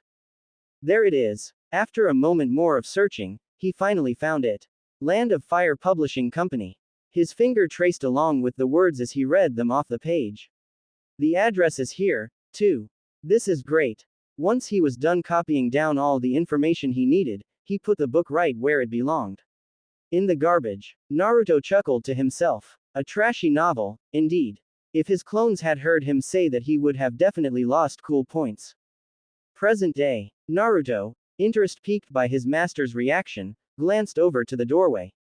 Standing there was a man in some of the most unusual clothing that the blonde had ever seen, and this was coming from a person whose attire consisted of mostly bright orange. The man was dressed in a grayish, almost green uniform along with a hat consisting of the same bland color. He wore dark goggles and had a bag strapped to the side of his body. From what Naruto could see, the satchel contained a few small packages but mostly held what he assumed were letters. That's the weirdest looking mailman I've ever seen. He thought to himself. 59603, at your service. The man said enthusiastically. Naruto glanced up at his hat. Those very numbers were stitched into red cloth right below its bill. I have a package for one, Naruto Uzumaki. The mail carrier seemed completely oblivious to the white-haired man's utter confusion. Who's this guy? Naruto asked suspiciously. The man spoke in an odd, almost robotic, way. Yet, at the same time, he was enthusiastic. This odd behavior perturbed the young child. This is 59603, and he says he has a package for you. Hoping his apprentice would have an answer that would alleviate his current state of confusion. Initially, he was uneasy opening the door, fearing it would be Anbu Black Ops members recruiting him for an emergency mission. Now he was just out of the loop. 59603. Naruto repeated, dumbly, as he took his mail from the strange man. That's not a name. That's just a bunch of numbers. That's right. The number man confirmed. I am a courier ninja. Each courier ninja is designated their own set of numbers as a sort of identification marker. It is an important way to organize our operations. The genin continued to eye the man up and down. So, what are you? Like a postman or something? Not exactly. Normal postmen don't risk their lives on a daily basis. Despite how robotic the man's voice was, he sounded very proud when he spoke about his work. Oh, so you're like an amazing postman. Jiraiya sighed. Sometimes his student's denseness was unprecedented. Just shut up and let the guy deliver the rest of his mail, Naruto. The Sannin thanked the man and closed the door as the courier ninja took off for his next assignment. So, Jiraiya crept over Naruto's shoulder. Whatcha got there? He couldn't quite understand why someone would send Naruto anything, and how that person would know that they would even be here. Naruto allowed himself a small smile. He was so curious about the amazing postman, that it had not even occurred to him what his mail could even be. Once his intrigue had worn off, he began putting the pieces together. There was a very strong chance that the outcome of their bet was located in his hands at that very moment. This was about to get interesting. Nothing you would be interested in, pervy sage. The youth said vaguely. He shifted his shoulder, effectively blocking his teacher from seeing what was written on the package's exterior. The nosy sage was trying to spoil the surprise and his pupil was not having it. In fact, just to get on Jiraiya's nerves, he used his body to completely block the older man's view. This only furthered Jiraiya's welling curiosity. Naruto opened the large manila envelope and quickly read its contents. It was a letter addressed to him from Jiraiya's publishing company. His smirk grew large and larger as he continued reading. Naruto, came the frustrated shout of his nosy master. Let me see. Jiraiya was practically bouncing up and down. How he hated being out of the loop. As a specialist in infiltration and spy tactics, his whole job was to be in the loop, being out of it was infuriating. Read it and weep, pervy sage. The blonde said as he held out the letter for his teacher to take. Jiraiya quickly snatched it and began to read. He immediately recognized the header that this letter came from. It was the publishing company that published his masterpiece, Ika Ika, series. The gears slowly began to turn in his head. This was not good. Why you? He finally sputtered out. He rubbed his eyes and continued reading, hoping that it was just his sight playing tricks on him, but the words on the pages didn't change. He had lost the bet. Naruto, the kid that can barely write his own name, was now going to be a published author. What, pervy sage? There was an immense smile plastered on the boy's face. What were you gonna say just now? He asked. While it was certainly fun to rub his victory in the face of his sensei, Naruto felt something that he hasn't felt since he completed the Rasengan and won the necklace from Tsunade. The blonde had put everything he had into proving the sage wrong. He felt as though all of his hard work paid off. But there was a different feeling. It wasn't just about winning, it was about creating something that he was proud of. Something completely his own. Mastering the Rasengan was great, yes, but he wasn't the one who invented the technique. He created Menma and his story, and it was good enough to get recognized by a major publisher. This was a crowning achievement in his life. Jiraiya felt as though something was caught in his throat. You won, he finally said as his head dropped in defeat. I can't believe you actually did it. He continued with his head still down. All without me knowing. Yeah, I'm awesome. Naruto stuck a finger to his chest proudly as he spoke. Oh, and I also used your name as a reference, so they would take me seriously. The blonde grinned sheepishly. But I'm still awesome. Jiraiya sighed. He really did not see this coming. It had taken him over a year to write a piece of literature that was good enough to get published, and yet his pupil had done it in a matter of weeks. It was inconceivable. I hate my publisher, he thought to himself bitterly. Jiraiya was convinced that it was somehow their fault. I have to say, Naruto, you exceeded my expectations. I asked a lot of you, and you proved me wrong. While the sage was certainly bitter about losing to his student, he also felt a great amount of pride for the young blonde. I'm proud of you, he finished with a genuine smile. Naruto blinked. The orphan genin was definitely taken aback by those words. Growing up without parents, or really any parental role models, always left him yearning for the acceptance of the adults around him. To Jiraiya, those words were a simple congratulatory statement, but to Naruto, they meant so much more. For an instant, he could almost feel what it was like to have a father. As inappropriate as his mentor was sometimes, Jiraiya was the closest thing the boy had to a father. And he wouldn't trade him for anyone else in the world. Thanks, was all the boy could muster out. Jiraiya scratched the back of his head and sighed. Like I was bragging about before, a deal is a deal. Although, instead it's gonna be me on the losing end. He chuckled. Since it's getting late, we won't start training today. Training will begin first thing in the morning. Make sure you're ready, was all Jiraiya said as he walked towards the door. Wait a minute, the blonde began. You're not going to still go out and do research, are you? He asked, an annoyed tone to his voice. No, the white-haired Jonin answered simply. I gave you my word. Had I won, I would have forced you to stop chasing after Sasuke. The least I can do is honor my part, as well. Don't worry, from now on training is going to be our one and only focus. The genin could tell that his words were sincere. Then where are you going? He was confused. 99.9% of the time Jiraiya went out it was to conduct research. Did he even do anything else besides eat, sleep, and perv? The blonde did not know the answer, but he would probably put his money on no. I have to write up the training regimen that we are going to use for you. I was so sure that I was going to win that I didn't actually write anything down. He grinned sheepishly. Looks like I'm not gonna be able to get much sleep tonight. Couldn't you just write that here? The boy asked. Trust me, you don't want me here to keep you up. There was a dangerous glint that appeared in the Sanin's eyes. Also, I don't want you getting nosy and spoiling the surprises I come up with.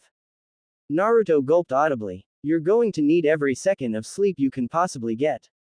Jiraiya may have been incredibly proud of what his student achieved, but he was still a competitive guy. He was upset that he lost.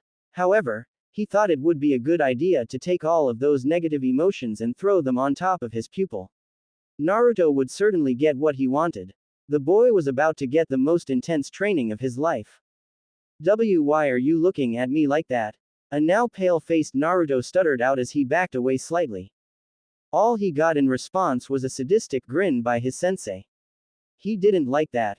Without uttering another word, Jiraiya left the hotel room, his once sadistic smile now just a menacing grin. This is gonna be fun. He mused. Well, it'll be fun for me. He let out a laugh that reverberated against the walls of the hotel floor. Naruto, now by himself once again, had a lot of things he needed to process. Most importantly, he was finally going to get the training he deserved. As terrified as Jiraiya made him about the prospect of their upcoming training, he also felt excitement. As he proved when he won the bet between him and the sage, and even his bet with Tsunade, he always rises to challenges put in front of him. This would be no different. Then there was Sasuke. Had he lost, he would have to give up his pursuit to save his best friend from the grasp of that snake Orochimaru. Naruto loved training and getting stronger, but Sasuke was perhaps his biggest motivator for winning the bet. The fact he would be able to keep the promise that he made to Sakura was incredibly relieving. I'll save you, Sasuke. Don't worry one bit, he thought to himself passionately. The blonde glanced over at the clock. It read 6 p.m. As if on cue, his stomach growled. Guess I should eat dinner and then get ready for bed, he said aloud to himself. Based on how his master was talking, the blonde figured he was gonna get woken up much earlier than the 9 a.m. time that Jiraiya usually made him get up at. And if the training was going to be as difficult as the Sannin alluded to, the extra sleep would serve the genin well. Naruto opened the cabinets in the kitchen and frowned. There was no ramen. How could Jiraiya expect him to train all day tomorrow without his premium fuel for dinner? This was already going terribly. After ensuring that the cabinets were empty, his attention turned to the fridge. Inside there was a bento box with a note on it. He tilted his head in curiosity as he picked it up and began to read. I know you're probably upset that you lost the bet. The blonde allowed himself a smirk and kept reading. But it's for the best, I promise. As you probably already know, our training starts tomorrow and you need to eat something more nutritious than ramen if you want to get stronger. Believe it or not, I made this food for you myself. And no, it won't kill you. Enjoy. Jiraiya. His teacher had clearly made the note with the presumption that Naruto had lost the bet. I guess I was supposed to find this after he went out perving. He mused. A thought occurred to him. When did he have time to make food? I haven't left the hotel room in days. The confused blonde looked inside the bento box and to his surprise, the food actually looked edible. Jiraiya didn't come off as someone who knew how to cook, so Naruto was a bit apprehensive at first. It appeared to be steak, peppers, and other vegetables that Naruto didn't recognize. That wasn't surprising considering his fear of the word, nutritious. That was all served over a healthily sized bed of rice.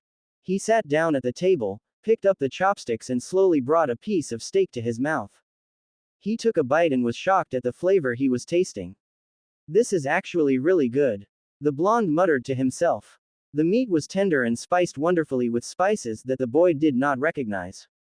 The assorted vegetables were soft, but not too soft, and complemented the texture and flavor of the meat perfectly. No way in hell he cooked this himself, he said as he continued to scarf down the delicious food. Tomorrow was going to be a long day. Hopefully, that food would help give him the strength he needed to survive it. Naruto finished the food and slammed the box back onto the table, his eyes brimming with determination. I'm ready. Naruto had been running for what seemed like hours on end.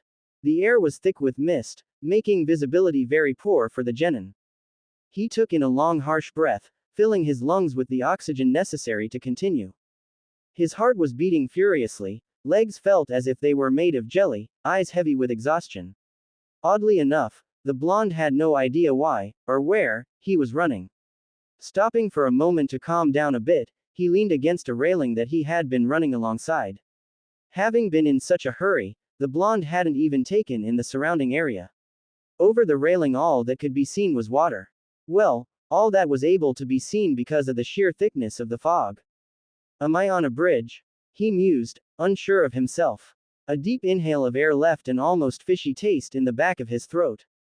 Wherever he was, he certainly didn't want to stay there for much longer. Energy now somewhat restored, the blonde took off running, once again in the same direction. There was no logical reason why he was running this way, or at all, for that matter. The last thing he could remember was that he was running, so, he figured, wherever he was going was someplace important. Why was it important, you ask? That was not something the blonde could currently answer. The hope was that the answer would show itself soon. All that kept Naruto going was this strange feeling creeping its way up his body. He didn't like it, not one bit. There was just this sense of impending doom that he couldn't shake. It sent shivers up his spine. He increased his pace, moving at speeds that would make a Jonin proud. Whatever was about to happen, it wasn't good. That he knew.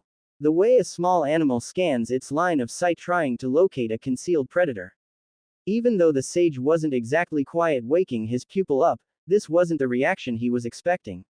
Naruto, he said much softer, putting a reassuring hand on his student's shoulder. It's just me, Jiraiya.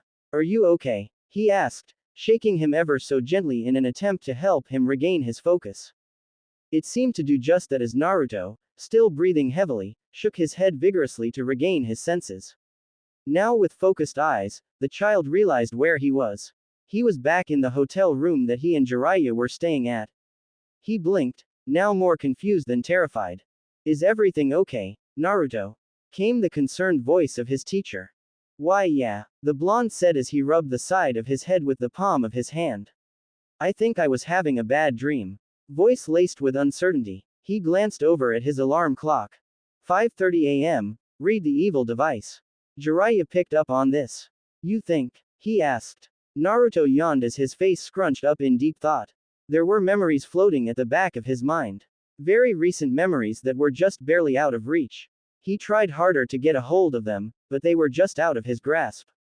I don't really remember, he answered after a long pause. Do you remember anything, at all? The sage continued to press, hoping his student would remember anything significant. Water. The sage asked dumbly. What about water? There was water. Okay. The sage said slowly. Do you remember anything else? Water wasn't exactly something Jiraiya would deem relevant. I don't think so. The blonde was now staring off into space. I just told you that was all I remembered, didn't I? Jiraiya watched his disciple stand up and stretch out his arms.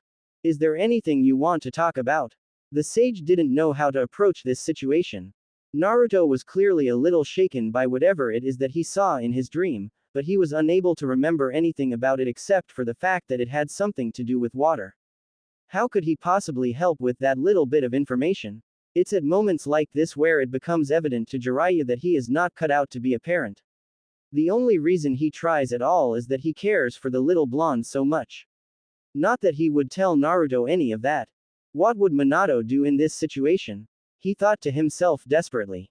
Minato had all the makings of being a great father. The Namikaze was wise beyond his years, very patient with everyone he spoke to, reassuring, and had a kind face that made him easily approachable.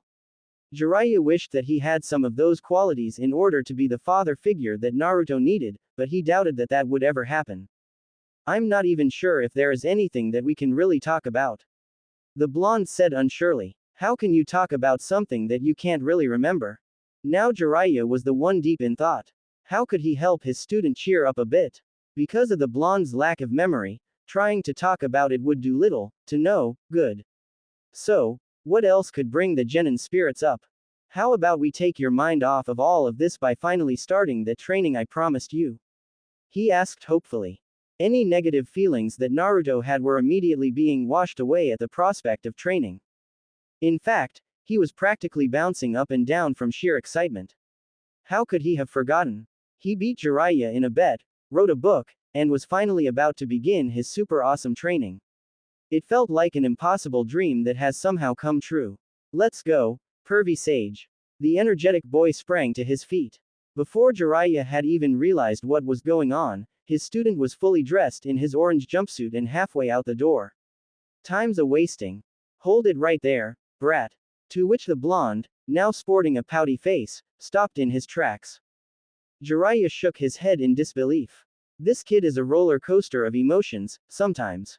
I can never say he isn't an easy kid to cheer up, though. Give the brat training or a bowl of ramen and he's the happiest person you'll ever meet. The Jonin smiled lightly. What's the holdup, pervy sage? His bouncing was now from impatience, not excitement. You said we were gonna train today. We have to pack up all of our stuff. Jiraiya said calmly, hoping his student will mimic his demeanor. We aren't coming back here. Unfortunately for Jiraiya, Naruto could not be calmed so easily. Huh, why not? There was a tinge of sadness in his voice. The blonde had grown accustomed to the hotel they were staying.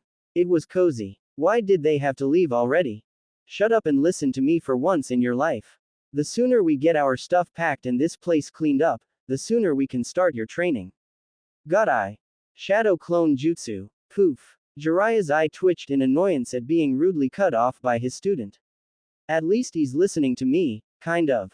The sage, now trying to ignore the blonde, walked to his side of the room and began to pack up his own stuff. Alright, you guys. You heard the man. I want our stuff packed and this room cleaned up by the end of the hour. The blonde's eyes were blazing with passion. There was nothing more he enjoyed doing than training. That's only 15 minutes. One of the doppelgangers huffed in annoyance. Exactly. Which is why you should be moving instead of complaining. The original shot back harshly. Have left a lasting impression on me that'd be hard to forget. He thought, slightly annoyed at his useless brain. As far as he was concerned, his brain had only two jobs. Let him know when he was hungry, so he could eat, and remember things. Simple, and yet, it still somehow managed to screw it up. This. Jiraiya's voice pulled the boy from his thoughts. The sage was gesturing to the decent-sized clearing they were standing in the middle of. Is where we will be training for the next month or so. The clearing was about 100 feet in diameter, surrounded on all sides by a dense forest. The ground, which had some grass patches here and there, mostly consisted of a firm, packed-down dirt. Perfect for the boy to train on. They had found this clearing after several hours of traveling. Based on the position of the sun overhead, it was now roughly noon. The blonde his head to the side in apparent confusion. Why are we not staying here for that long? While Naruto didn't like the idea of trading in his comfy hotel bed for the cold ground, having to pack everything up and travel so frequently might be even worse. He just wanted to train. I thought it would be a good idea to use this time not only to train but to travel the world a bit. It would be a little dull to stay in the same place all of the time. We would have never left the Leaf Village if that was the case. He finished with a light shrug. What we really need to do is try and stay off of the Akatsuki's radar. Staying in one place might cause some unwanted trouble to come our way. I already cut it close by staying in Tanzaku town for too long, can't make that rookie mistake again. Even though they had stayed in Tanzaku town for nearly a month, the sage was confident that the Akatsuki had not found them. In a secluded forest like this, a month should be completely safe. Naruto nodded in reluctant acceptance. He had a feeling there was something that Jiraiya wasn't telling him but decided not to dwell on it. As long as he got to train, it really didn't make that much of a difference where they did it. Training was the only thing that mattered today. Jiraiya inwardly sighed in relief. Thank God he's dumb. Alright, pervy sage. The impatient student chirped. What super awesome jutsu are you going to teach me today? He was rocking side to side in anticipation. While the excitement was certainly there, Jiraiya noted that his protege seemed a little different than usual. The Naruto he knew just a few short months ago would be in his face screaming that they should have started 15 minutes ago. This Naruto was far more reserved than he had expected. The Sannin smiled. Perhaps he's finally starting to take things seriously. Jiraiya was right, in a sense. Despite not realizing it, the whole process of writing a novel had changed the blonde's outlook on how a task should be completed. Had he gone in guns blazing, fully unprepared to write his novel, he would have failed miserably. However, the realization he had about being dumb and not having any writing skills at all was, quite possibly, the best thing that could have happened to him. Slowing things down, teaching himself the necessary tools to succeed, these were the keys to writing his novel. The boy didn't realize it, but he was carrying this methodology over into his training. Well, began the older man, you can start by not calling me, pervy sage, anymore. After all, I am your master and you should be showing me the proper respect. Naruto brought his hand up to his chin and squinted his eyes. I'll think about it, pervy sage. He answered after a short pause. Sigh. Just start with a warm-up, muttered the older leaf ninja. His eyes scanned over the entirety of the clearing. 50 laps should suffice. It was Naruto's turn to sigh. Fine. We'd better do some actual training next. He grumbled as he started to jog around the circumference of the clearing. Jiraiya, paying no attention to his student's grumblings, walked to the edge of the clearing and sat down against the trunk of a rather large tree. Time to start the fun part, he said to himself as he began reaching into his bag. Slowly, while also watching to make sure Naruto wasn't half-assing his warm-up, the sage took out the necessary materials for the next phase of the boy's training. A set of light ankle and wrists weights, some ink, and a brush. A wicked smile appeared across his face. The kid wants some hard training. Let's hope he doesn't regret those words. With the small brush now dipped in ink, he grabbed one of the 4 weights. Naruto, now on his 4th lap, sighed out of agonizing boredom. Despite really wanting to take his training as seriously as he could, jogging was not what he was expecting, or wanted. Muscles now warmed up to his liking, he scanned the area to find where his master had gone off to. He noticed Jiraiya sitting against a tree at the opposite end of the field. Deciding any time away from pointless running was well spent, he walked over to him. As he got closer, the genin noticed that Jiraiya was scribbling out some weird symbols that he did not recognize. Hey, pervy sage, he called out questioningly. What are you doing? He took a peek at what his sensei was drawing, hoping the closer distance would assist him in figuring out what those odd symbols were. His face scrunched up in confusion. What's with all the weird scribbles? Gesturing to the small weights now adorned with odd swirly patterns. He decided to not even ask about why the sage had such a creepy-looking smile on his face. Something told the blonde that whatever it was, he didn't want to know. These aren't scribbles, brat. The older man retorted, slightly annoyed that the blonde did not recognize what he was doing. This is Fuinjutsu, also known as the sealing arts. Sealing, huh, his student repeated in feigned understanding. Whatever it was, it looked kinda cool. Maybe that was something Jiraiya was gonna teach him. His excitement increased. So what are those seals you're drawing for? The sage finished writing the necessary seals on the last weight. He picked up all 4 at once and infused a bit of his chakra into the seals. That way, they would respond to his chakra when he wanted to activate them from a distance. Why don't you put these on and find out? Jiraiya's tone betrayed nothing, but on the inside, he was chuckling mischievously. Naruto nodded dumbly and took the weights from his sensei. Now, with a weight strapped to each limb, Naruto waited patiently for something cool to happen.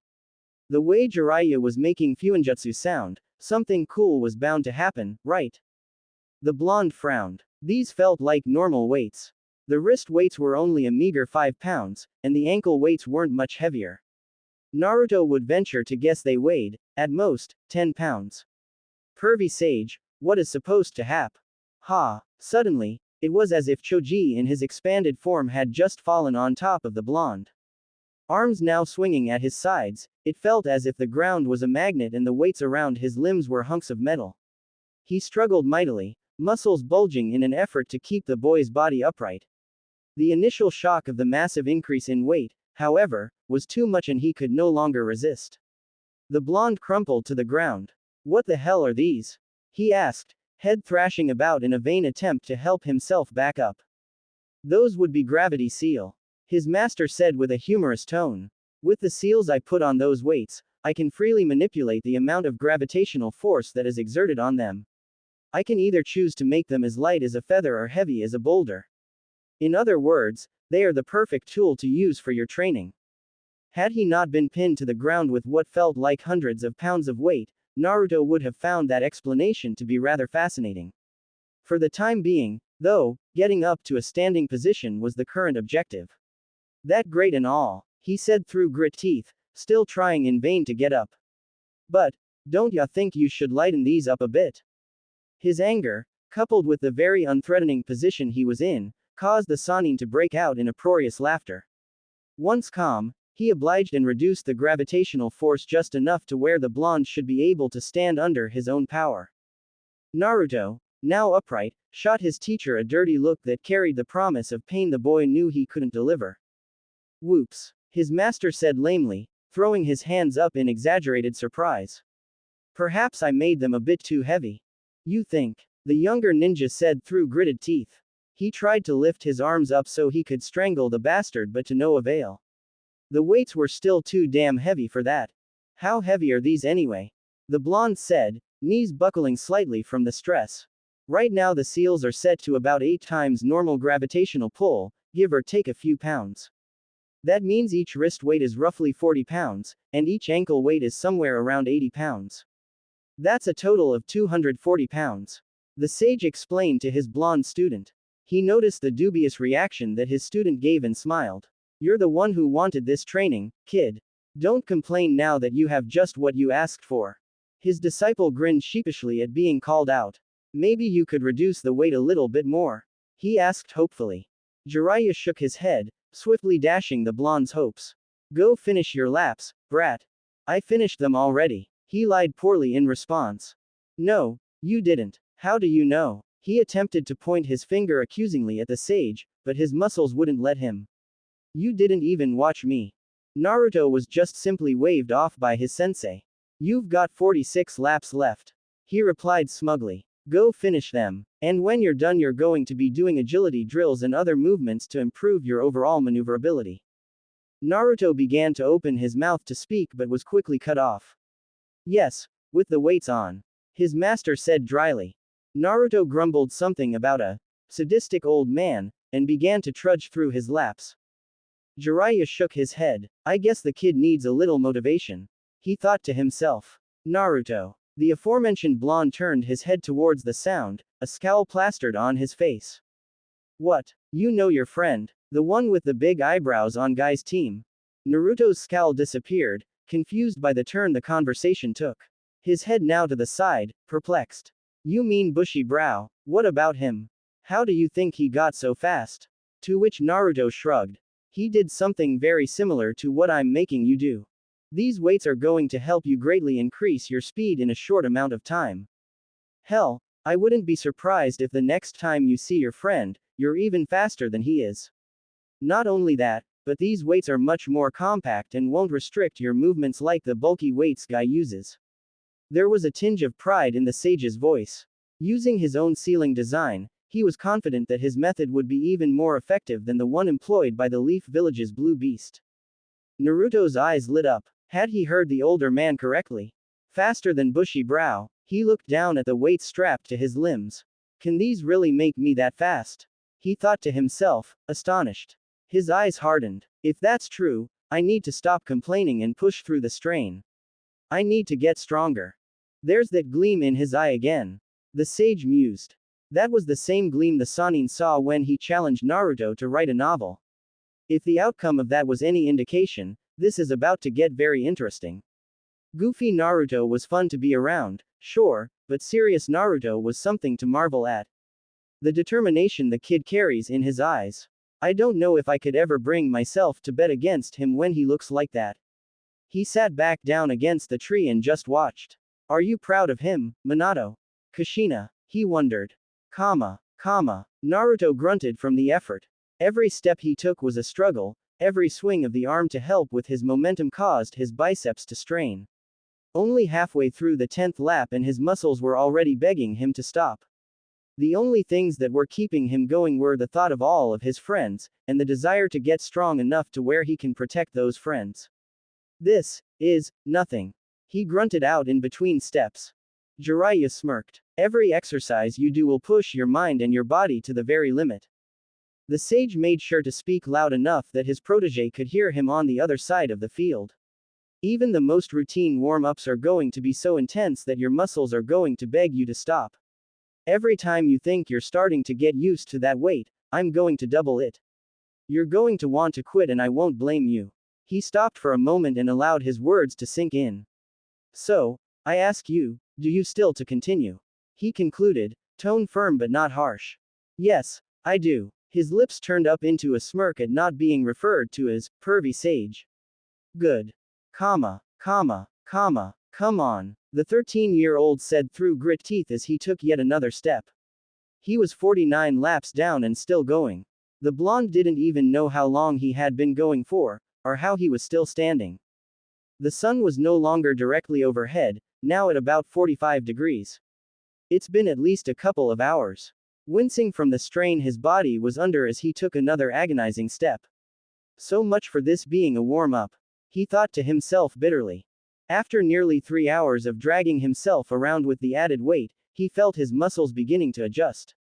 That didn't make it any easier on his exhausted muscles, but it was a start. At least there was a somewhat noticeable level of improvement. Ah, he squealed, nearly tripped over his own feet. I'll be the luckiest person alive if I can get out of this training alive. Jiraiya wasn't kidding when he said this wasn't gonna be easy. After just one day of walking, this was one of the most difficult things he had ever done. Apparently, the genin was too deep into his own thoughts, he momentarily lost his, collapsing face first into the dirt. Jiraiya's student tried to push himself up with all of his remaining strength but to no avail. He was just too drained. Damn it. His eyes darted around the clearing, looking for the only man that could help him out of his predicament. Except, no one was there. Really? He exclaimed. Where the hell is that bastard? The blonde swore he was here just a moment ago. He stayed for the first 49 laps, but not the last one. I mean, who does that? The blonde was starting to get angry, head flailing about.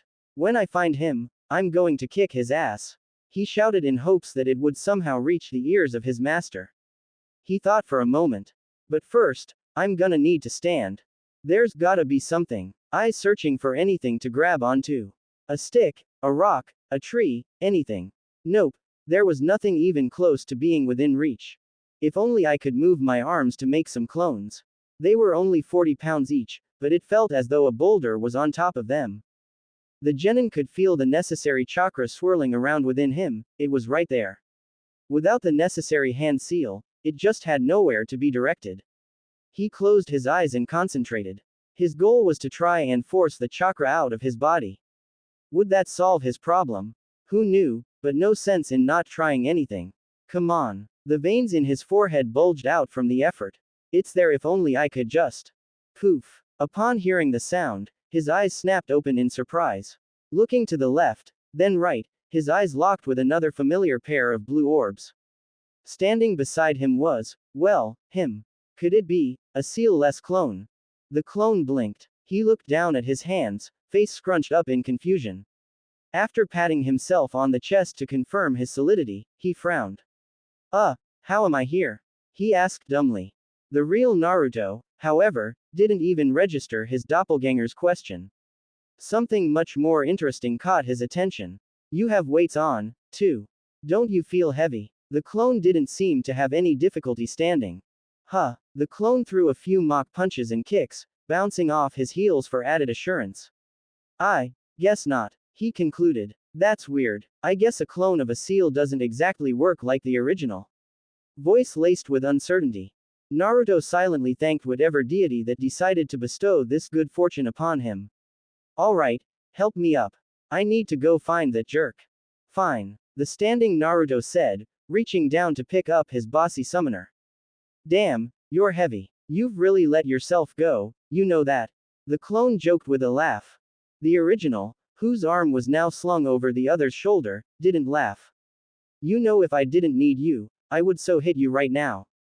Despite his good fortune for being able to summon a clone who could actually stand, Naruto was in no mood for jokes, even if they were technically his jokes. You mean if you could hit me you would so hit me right now? His snickering was silenced by a heavy fist. Poof. That'll teach me not to be such an ass. Now, body fully erected, the blonde could reflect on what had just happened. Anger now subsiding, he was overjoyed at what he had just accomplished. I made a clone without a seal. I didn't even know you could do that. The genin didn't know how he had done it, but he was sure of one thing. That was something that definitely needed to be looked into. Now I gotta go find that bastard. He grumbled to himself. Taking another step, he suddenly remembered just how hard it was for him to walk with his tired muscles. He glanced over at a very comfortable looking spot in front of a tall tree. Now I gotta wait for that bastard to come back. Grumbling again as he walked in the direction of the tree.